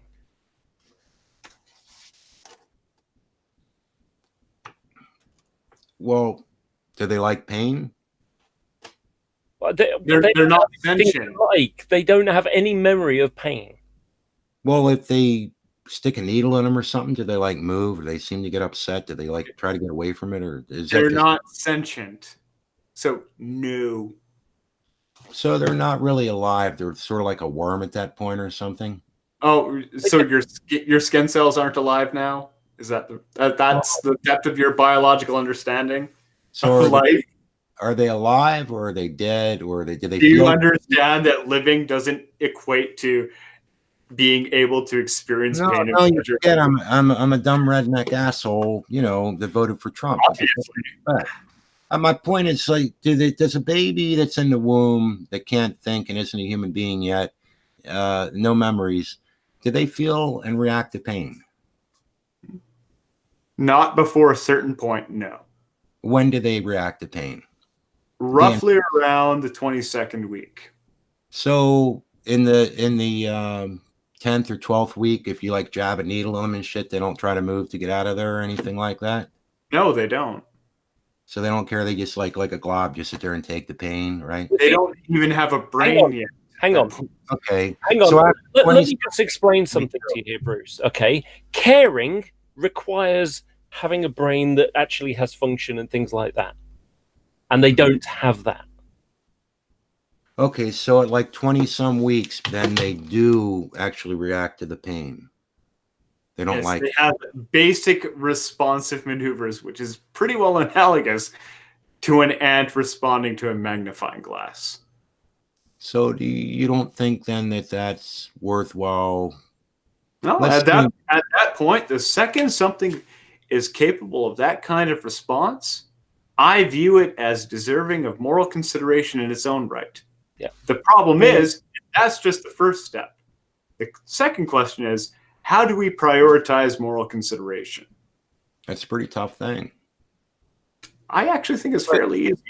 Well, let's see. Now up until birth, I think a lot of people are pushing that the woman has a right up until birth, right? No. Well, there are people who are pushing for that. Yes, there are. No. Well, there might be, but they're not very common. People, and I know it's been circulating in the news that apparently there's this new bill that says that, you know, after the baby is born, or 2 days before the I'm due not date, sure about you that. have an abortion. No. Yeah, that's not true. Yeah, I'm not sure about that, but I've heard that kind of stuff too. It's also not true. I've not seen proof of it. Literally not true. But I do know What that people actually was insisting was that a woman could induce birth. She could give birth. But my point is so that I actually do see it as a human being, and my issue is I'm not really one to yell and scream about abortion and that kind of thing, but I have to admit that I do think it is abused, and I think that it is sad to watch. That's all. Do you know what my opinion is? Because I'm on the fence on it. I'm sort of a part of me is pro, and another part of me is against. As far as I'm concerned, I think that every child born should be loved. They should be loved. They should be wanted. And I think that if if you want to have kids, have kids. If you don't want to have kids, then contraception. If something happens and there's a mistake or something, and you don't want to have kids, okay, get an abortion. As long as you do it within that legal framework that we decide in whatever countries we live or whatever states we live or whatever, then fine. I'm pro-choice in that regard, but I would prefer that choice would not have to need to be taken in the first place by people just basically being responsible for their actions. Yeah. I mean, and that's it. That's my simple principle. And it's tough because if somebody doesn't know how they're going to provide or whatever, I know it is complicated. I just feel that a lot of times it's just a form of birth control. And I think it's a very sad thing to watch.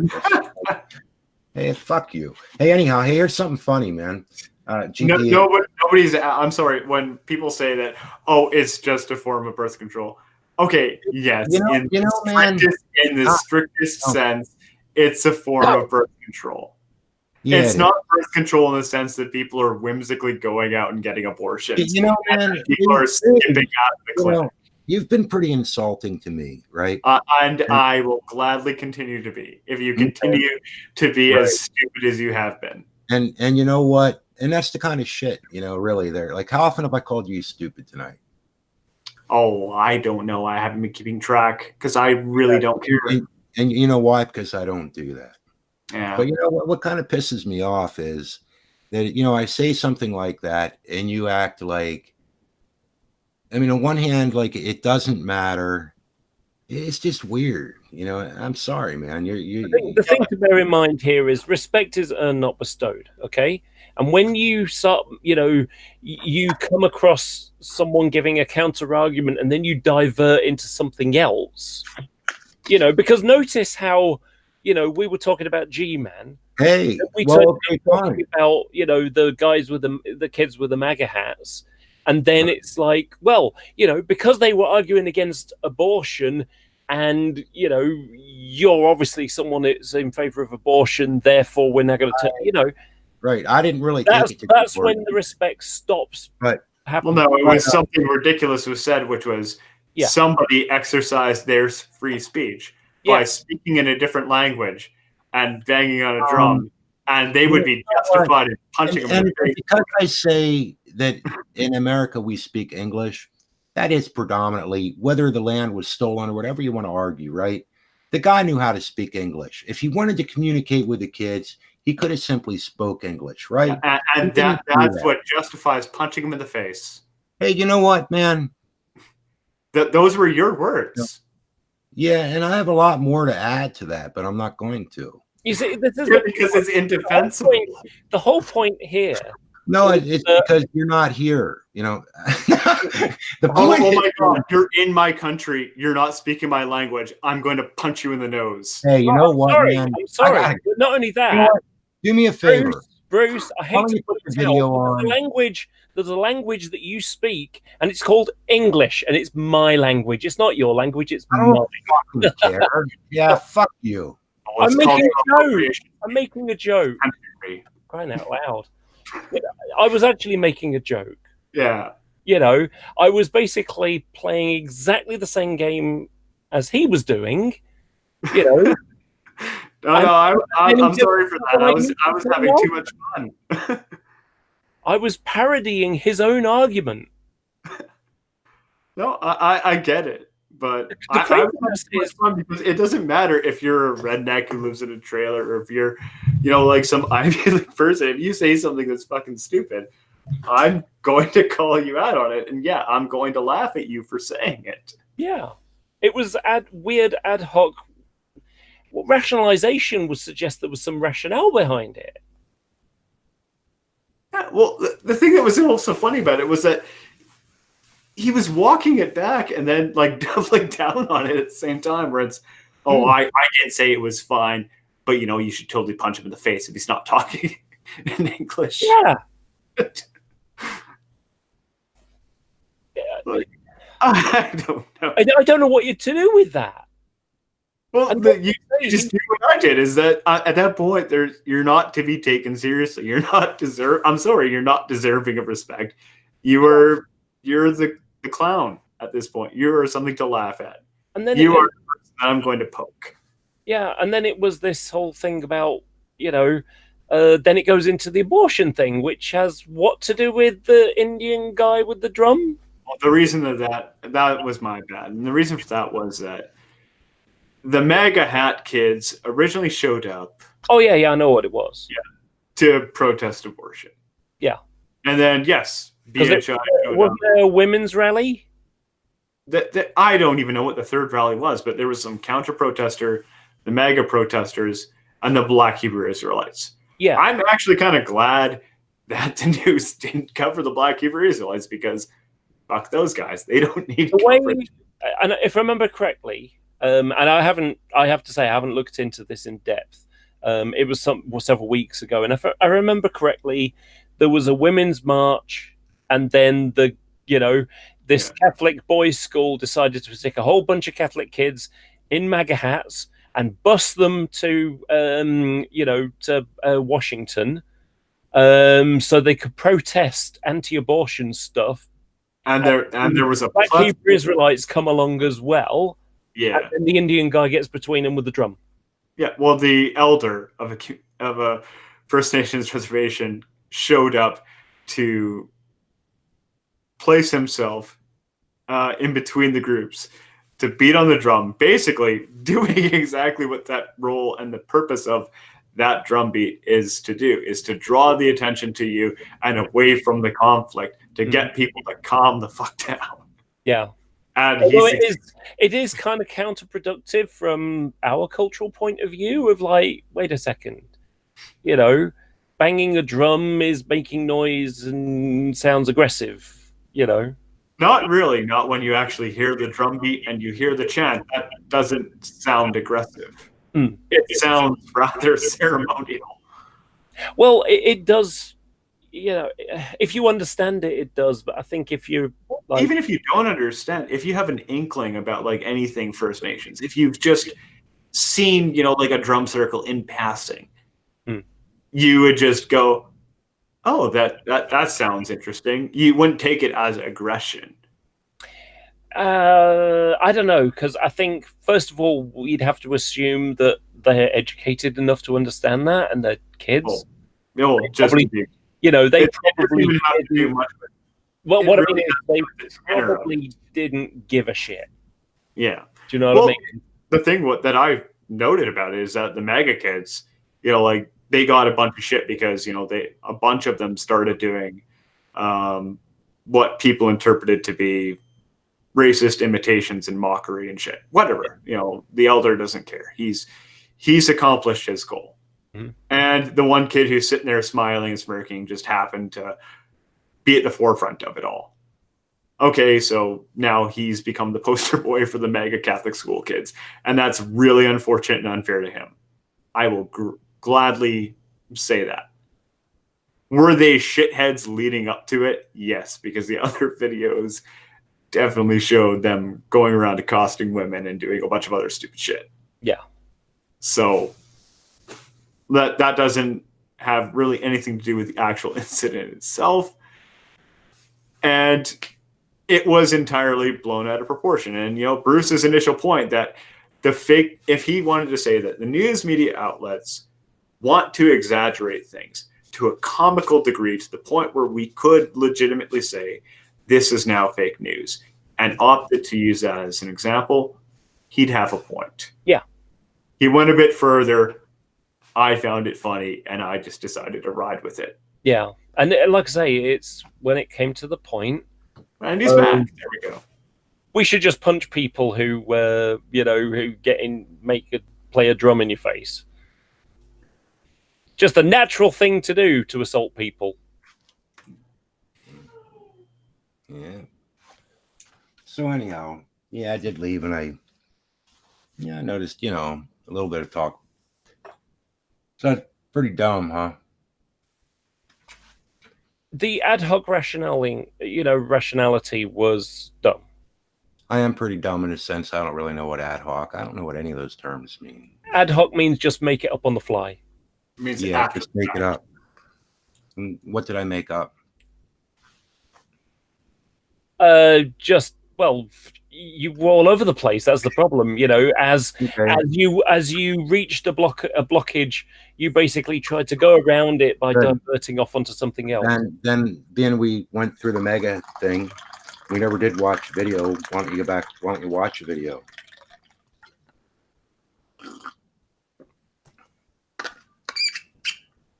Well, what's that got to do with the ad hoc stuff? Because it wasn't even relevant. We're talking about. Well, I think originally it was that I didn't like the brown guy.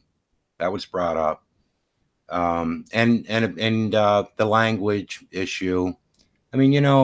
Well, that was an ad hoc thing, wasn't it? Look. If you live in Canada, right, and they speak French in that part of Canada, it would be wise to speak French when you're there. If they don't understand your English, then maybe, and you know how to speak French, then speak French. If you're trying to break up a fight, it would have been wise if he would have spoken English, being he knew how to when he was interviewed on TV. So if you want to call me an idiot and call me stupid and shit, he can do that. But I don't think I'm that irrational in this particular issue. And I'm asking you if you're going to if you don't speak the language, better not put yourself. Better not try to de-escalate a situation. Don't try to protect anybody. Just be a spectator. Don't try to save anybody from any possible So that's right. Now let's get this right. I'm the stupid guy here, but I'm the guy saying that it probably wasn't smart to be banging a drum in somebody's face, speaking a language they don't understand. And you're the smart guy, right? Oh, I'm not smart. I think I'm pretty stupid. Yeah, you've pretty well proven that, haven't you? Yeah. Sure. Yeah. You're fucking right. Yep. 0 fucks given. Well, if you can't figure out that kids don't understand American Indian, that language, whatever the hell, if they don't understand it, right? And you're beating a drum in their face, maybe you're not de-escalating the situation, are you? Yeah, and you know what? I don't speak Cree. And you know what? If an elder walked up to me and was beating a drum, my first inclination wouldn't be to punch him in the face. Well, then fine. That's great for you. And if you smiled, then what? What if you smiled? I would smile. Initially, I actually like First Nations chants. And then if they were to take you and put you on TV and make you out to be a bad guy, how would that go? Oh, I would shake my head. Be right back. You would? Mm-hmm. Yeah. Right. I'd shake my head at that. I'd probably go on the record and be like, look, I didn't know what he was saying, but I enjoyed it. I was having fun at that protest. Well, that's great if that's what you did. But I think what's interesting, the way the whole thing started, though, is... So what's with all these hypotheticals about what I would do, how sensitive I am, how it is, I wouldn't punch somebody in the face because they spoke a language I didn't, understand. No, but I think there are people who might have done that. That's sure. And you said they would be justified in doing it. I don't know. Okay, if you walk that back, that's fine. Whatever. Well, whatever. Maybe I was getting pissed off myself, but I can kind of see where somebody might. I'm sorry. Like, do you think that somebody would be justified if somebody came up to them speaking in a different language to punch he's them in not the speaking face. in a different language because he doesn't know how to speak English. He's doing it to be irritating, and he's banging a drum in the freaking kid's face. So, and simply. So because somebody's slightly irritating and playing a musical instrument, you can punch them? Are you trying to just simply piss me off? Is that all? No, I'm trying to. I'm playing out your reasoning and your rationale. What I am simply trying to say is that when we started this discussion, you were pissed off at the MAGA hat bastard kids. Basically, no, I didn't care about them. Okay, but if you rewind this back, I clearly said, look, I didn't see the CNN and MSNBC or any of that shit. Okay. I saw it in passing, and the few videos that I did see, I didn't find anything overly objectionable about what they were doing. Okay, then who was at fault in this whole ordeal? Oh, I know that the Black Hebrew Israelites were. The elder was the MAGA hat Catholic school kids who were protesting abortion, and a bunch of counter protesters to the Catholic kids. Okay, so what did the Catholic kids do that was really bad by protesting against abortion? What did they really do? I never said that they did anything bad, really. Well, how are they at fault? I never said they were at fault. Well, you included them when I asked who was at fault, and you just named three. No, who's at fault, as in who's participating in this whole endeavor? No, I'm not asking about participation. Is anybody to blame? Did anybody do anything wrong? I did not ask about participation. Right, I simply asked who was at fault. Okay, so you actually didn't ask. I don't think you asked who was at fault. Who was involved? I may have heard. I may have misheard you. Okay, who was at fault? No one was at fault. No one was at fault. No. Really? No. There's no fault here at all. No. Well, if you want to assign fault, sure, it's the media. They blew that shit out of proportion. So you don't think the Black Hebrew Israelites were at fault in their behavior? Well, have a look. Have a think about it. Black Hebrew Israelites were a bunch of retarded cunts, sure. But that's just. And the thing about it is, here's the thing: are they in their right to express that? Yeah, I was just going to say, being a retarded fuck is a protected thing under the First Amendment. They are allowed to be, idiots and protest and say what they want. The government can't stop them from doing it. So do you think then that KKK members should be able to act the same way and shout the same kind of things at people and call them derogatory terms and racial terms and yell it in the streets and yell at people and stuff, right? Yep. And here's actually a fun example as well. Is a couple years back, there was a Klan rally that was happening in this little town. I think it was in, I don't know, I think it was in New Hampshire or something. And the town, because it was a First Amendment right to do this protest, they had to allow the Klan to do this protest. And you know what? The town was right in allowing them to do that. That's their First Amendment right. But it was also in the First Amendment right of all the counter protesters who showed up dressed up as clowns and threw flour at the KKK, yelling flower power and white flower and wife power. They were allowed to troll the KKK. Guess what? All right. Free speech isn't safe speech. Free speech includes the speech you hate or you dislike or the stuff you find repugnant. Mm-hmm. And it's instead of just vexing over all the stuff that you find abhorrent, it's better to laugh at it right in its face. Well, also you can walk away too, but sometimes people go into places where you'd rather not see that. But... Well, you could either let it live rent-free in your head or you could let it amuse you. Well, quite honestly, you weren't there, and neither was I. Maybe you were at that thing, but for me personally, if I'd have to admit that if I were at a thing, and some people were protesting against abortion, whatever, and you have some guys over there yelling all kinds of racial terms and such, that does seem wrong. Well, look, let's bring it back to GMan. Okay, GMan has the perfect right to be a bigoted fuck on the internet, and I also have the bigoted fuck. I have the position that I can call him out for being a bigoted fuck on the internet. And but I can also ignore him as well. That's also within my Sure.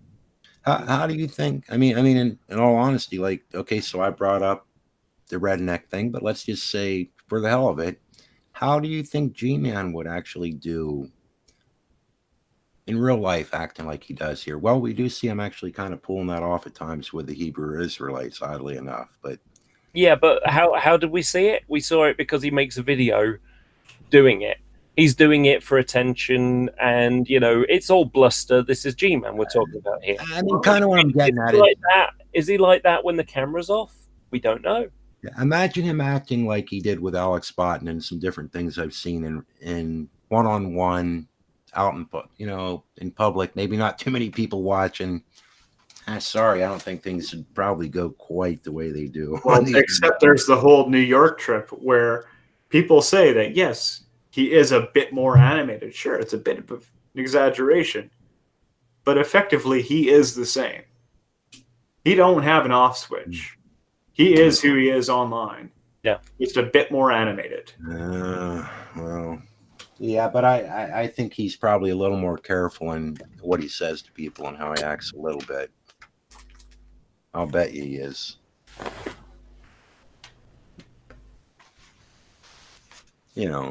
So, but anyhow, I hated to leave on a bad term, but I mean, quite honestly, I guess there is your answer. Would I clock somebody? No. Just like I rage quit, I'd walk away. Well, that wasn't the question, but we can move on from that. But well, I guess you're saying I justify it, but my behavior is more to if I get that mad. Would someone else be justified? Well, maybe that's my warped way of thinking. Well, here's the thing, and it's you're understandable. Maybe understandable. Let me put it that way. Maybe not justified. As I don't even think it would be understandable. Understandable would just be a euphemism or a dude, you know what? I don't really care about your big ass terminology. I'm a fucking retard. I didn't even. Oh my god! I'm using those fourth grade words Look, like synonym. Okay, let me explain it a little better. All right, maybe so you better understand this. So when you use your terminology and you think I'm just a dickhead that can't figure it out because I'm a tard, let me better explain it. Mm-hmm. Okay? Yeah. Tell me what I think. Yeah. Okay. I went to first grade and I didn't do well. So I work kindergarten. So I went to a special school for 6 years. And there I went into sixth grade in a normal school, and a teacher beat the living shit out of me and asked me what time it was on the clock, knowing I didn't know how to read the fucking clock. Then he had the whole class laughing at me, and I never did a fucking thing after that. So no, I don't understand your terminology. I am not very fucking smart, and I don't know what the hell you're talking about. And that's why I need you to explain it to me. That's the fucking point. Mm-hmm. You see, I think you're much smarter than you realize, and that if you actually took the time to learn things. Then, no, I have a fucking IQ. I have an IQ, but I have ADD and dyslexia, and I just don't understand things that normal people do. Okay, I apologize for that. Okay, now I am though. I used to run a war games club. Okay, and there was a kid who had ADHD. And he made excuses about why he couldn't do something rather than say, okay, he's got a flaw. He needs to find a coping strategy to figure out a way to be able to achieve certain goals. And I had to do this. So, I've got Asperger's. I realized that I've got some deficiencies on the social stuff. So but you're going to learn differently than me. I don't learn, generally speaking, I don't learn big terms. I don't, what would they seem big to me? Well, I'm just not good at that kind of thing. Well, let me ask you this there, Swab. Have you ever used a dictionary? I'm not being condescending in there, but yeah, I've looked at a dictionary occasionally, but I mean, it's not something that I'm going to sit and study. I mean, hell, I don't even know scales on my fucking guitar. Right underneath the definition of a word, there's this little section that says synonyms. I don't have time for fucking cinnamon. I like ginger. Synonyms. Nutmeg and shit. If I'm going to make pumpkin pie, I'm going to mix a word. It's a list of words that stuff, mean the same thing as the word you're looking up. Like I'm sorry, like you giving us the sob story about how shittier. And you know what? And I knew, is it really an excuse you know if you know how a dictionary operates? And as I said it, I was going to say I'm not looking for attention or for you to feel bad or anything, but I knew if I did, then you would use it against me. So I just went ahead and told you the deal. And the reality is, and now you're a grown ass man who doesn't know, what's listed actually in the dictionary. So. No, I don't know what the fuck cinnamon is, and so that's kind of my point. No, I don't know. I don't know a noun from a fucking pronoun or a verb or an adjective or any of that fucking Okay, shit. listen. I don't even know how to write a fucking check.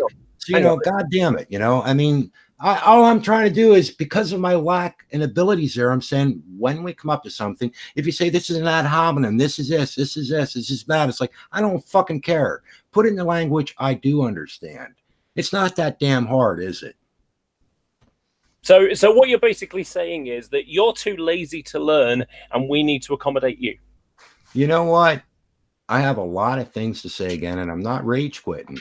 But I will tell you this much. I'm not going to sit here and take your abuse. I do wish you the best, and thanks for having me on. Okay. No. I can't learn it. I apologize. This is not a fucking sob story. But if you're going to sit here and make me feel like shit because I don't understand, what the fuck can I do? I'm not going to sit. No. I'm not giving you shit because you don't understand. I'm giving you shit because you refuse to learn. That's the difference. Hey, you know what? Going after smoke. Guess what? It's my fault now. It's my fault you're too lazy to learn. That's what's happening. No. It's the reality is you refuse to understand what I deal with. You have Asperger's.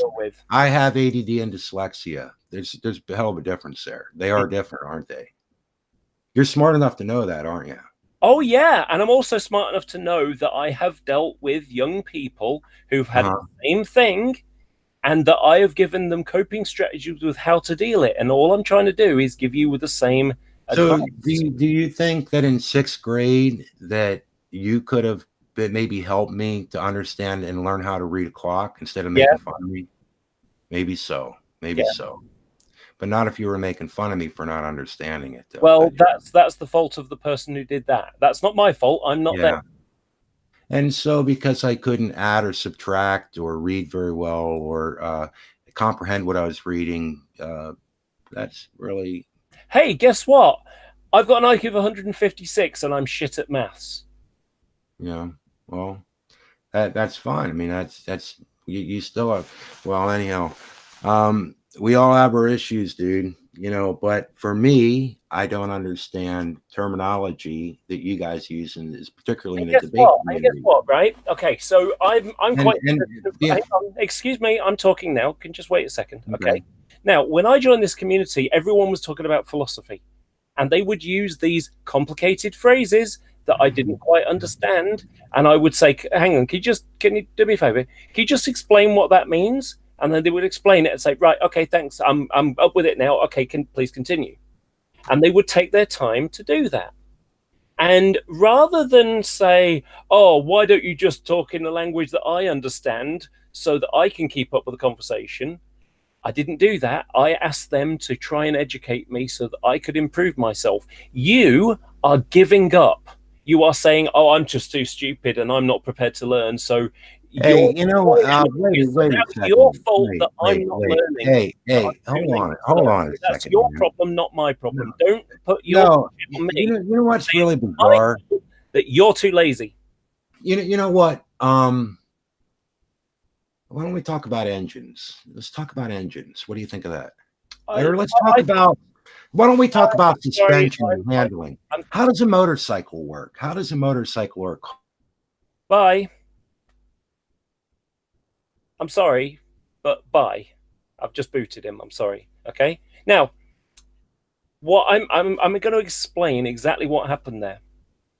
So, rather than he was playing a passive aggressive game, where yep, that's right, I kicked you. Sorry, that's what happened. Okay, that's what happens when someone, where I'm trying to educate someone and trying to give them a good advice and saying, this is how you can create a coping strategy to deal with things.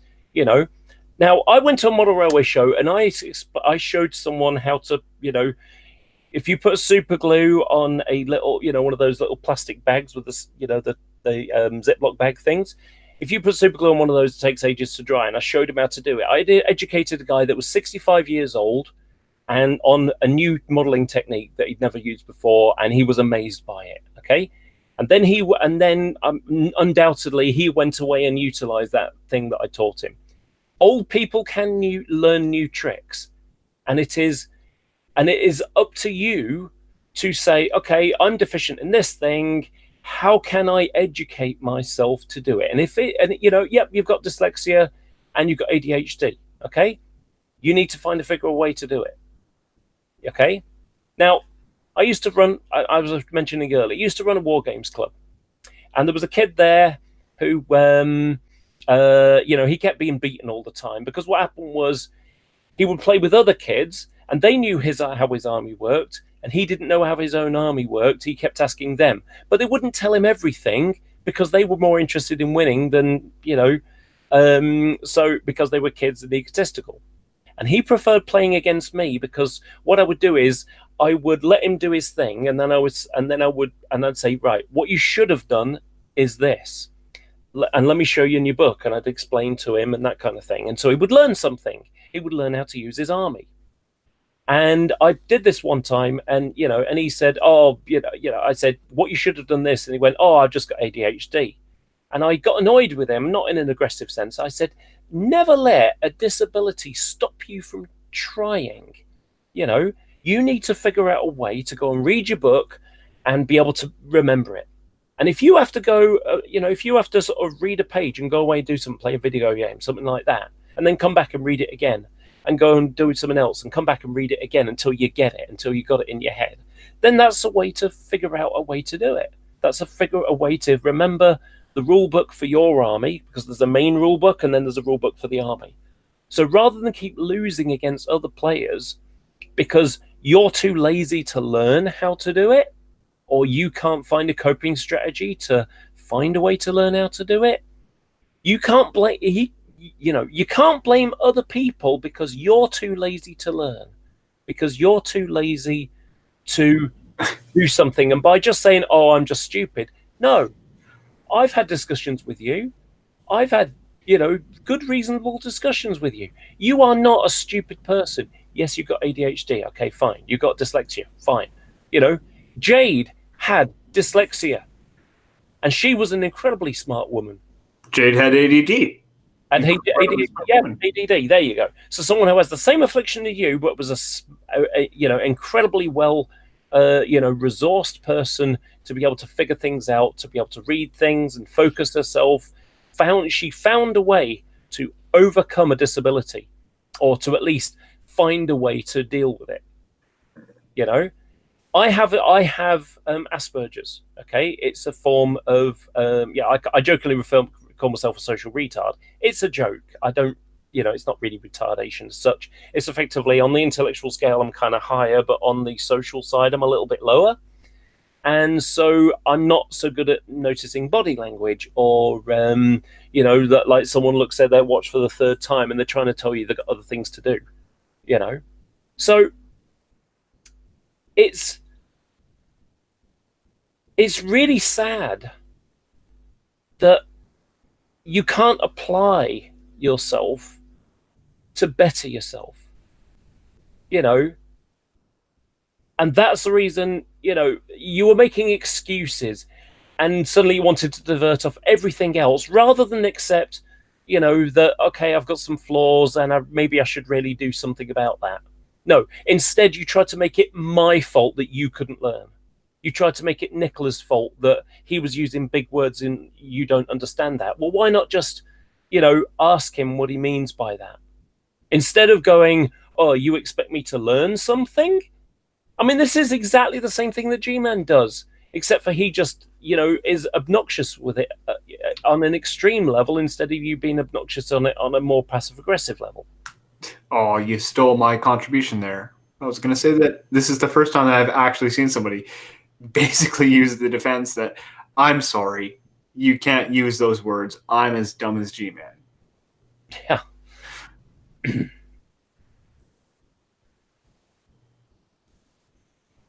you know, it's a real shame because I like Bruce. I do. I really do. I like him. But you know, Bruce is a good guy. Yeah. It's just that he said something stupid. And then had to double down on it and just goes, you know, and then divert off something else whenever he got flack for it. You know, I mean, I saw you pulling exactly the same trick and sort of, you know, in order to sort of kick him in the face and say, look, this is what you're doing here, to make it clear. You were parodying him the second time. When he came back, you said, you know, I can't remember exactly what you said, how you said it now, but it was like about, you know, yeah, I mean, if I come across people doing this, I'd just, you know, my natural instinct is just punch him in the face.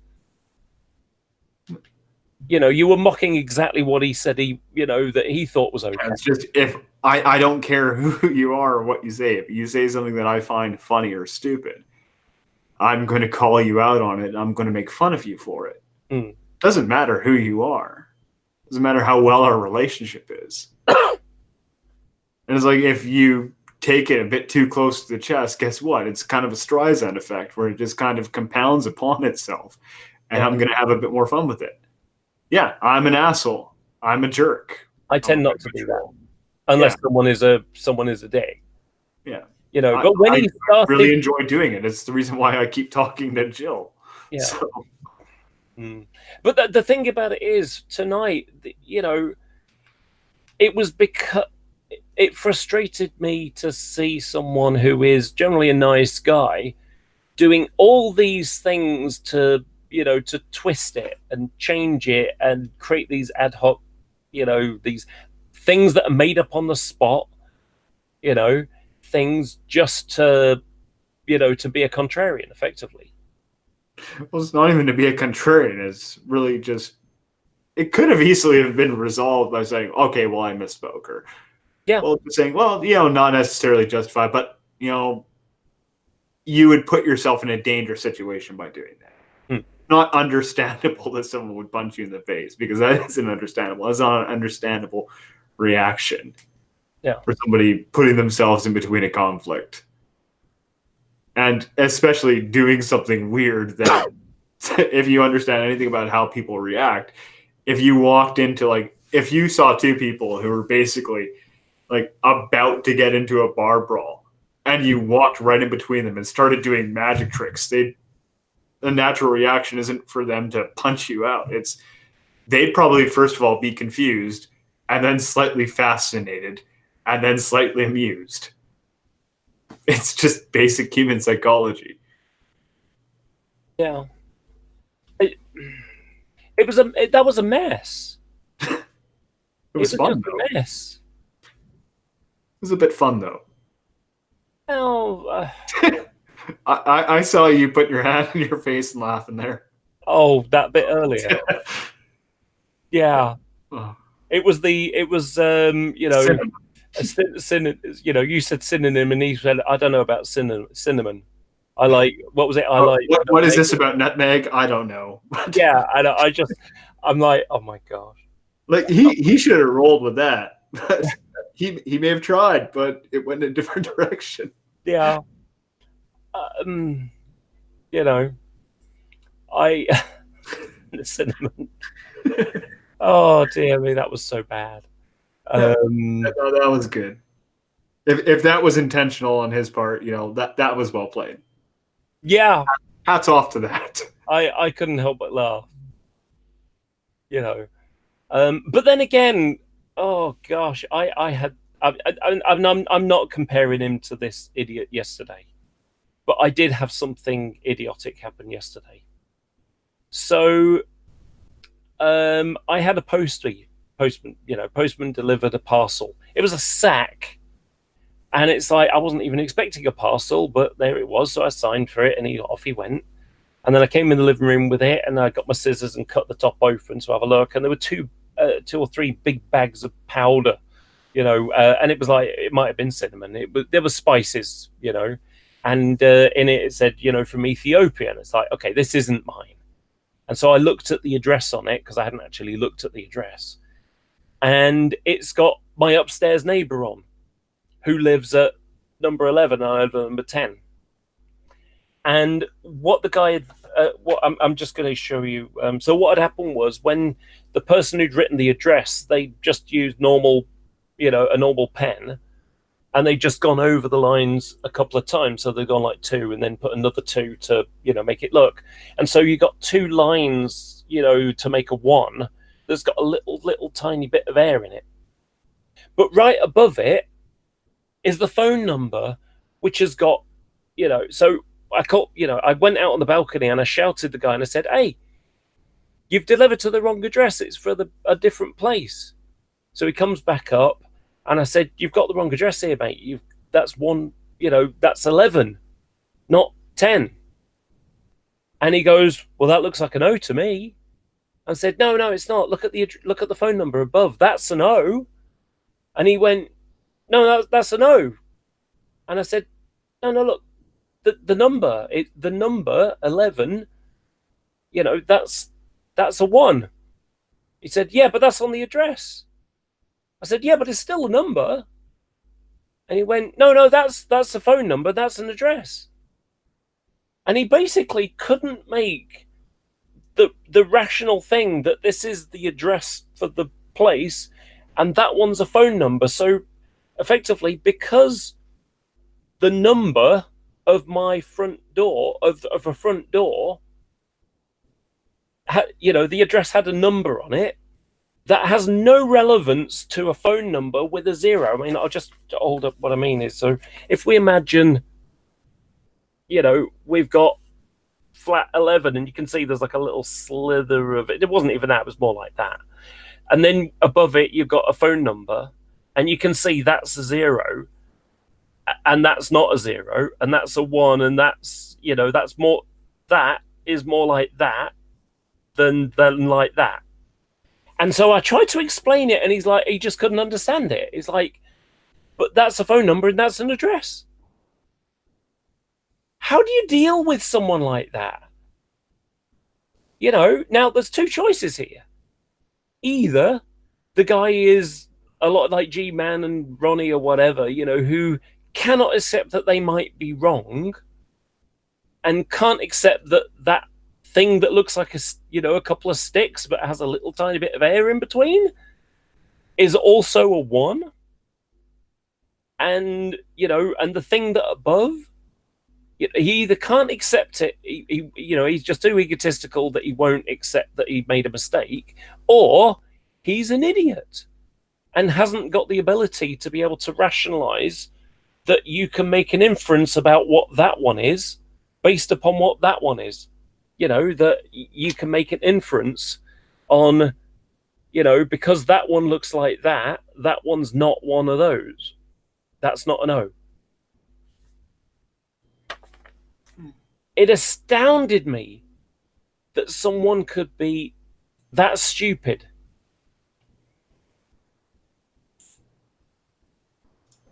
I mean, does that surprise you, Nicola? Well, you asked, how do you deal with someone like that? And the thing that came to my mind was an old British show called Balls of Steel. There was a guy who used to dress up as the devil. Mm. What he used to do, so he'd ring people up to come and deliver to his flat. He lived on the 3rd floor, I think.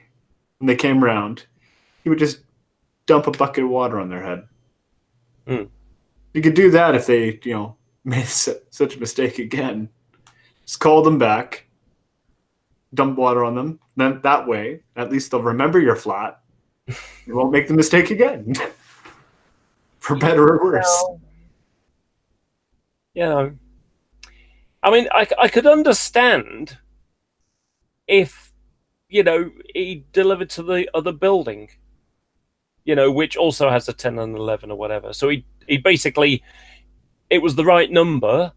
He just delivered it to the wrong building. That one I can understand. But not being able to tell a 1 from an O when you can make an inference based upon the phone number that's above is just retarded.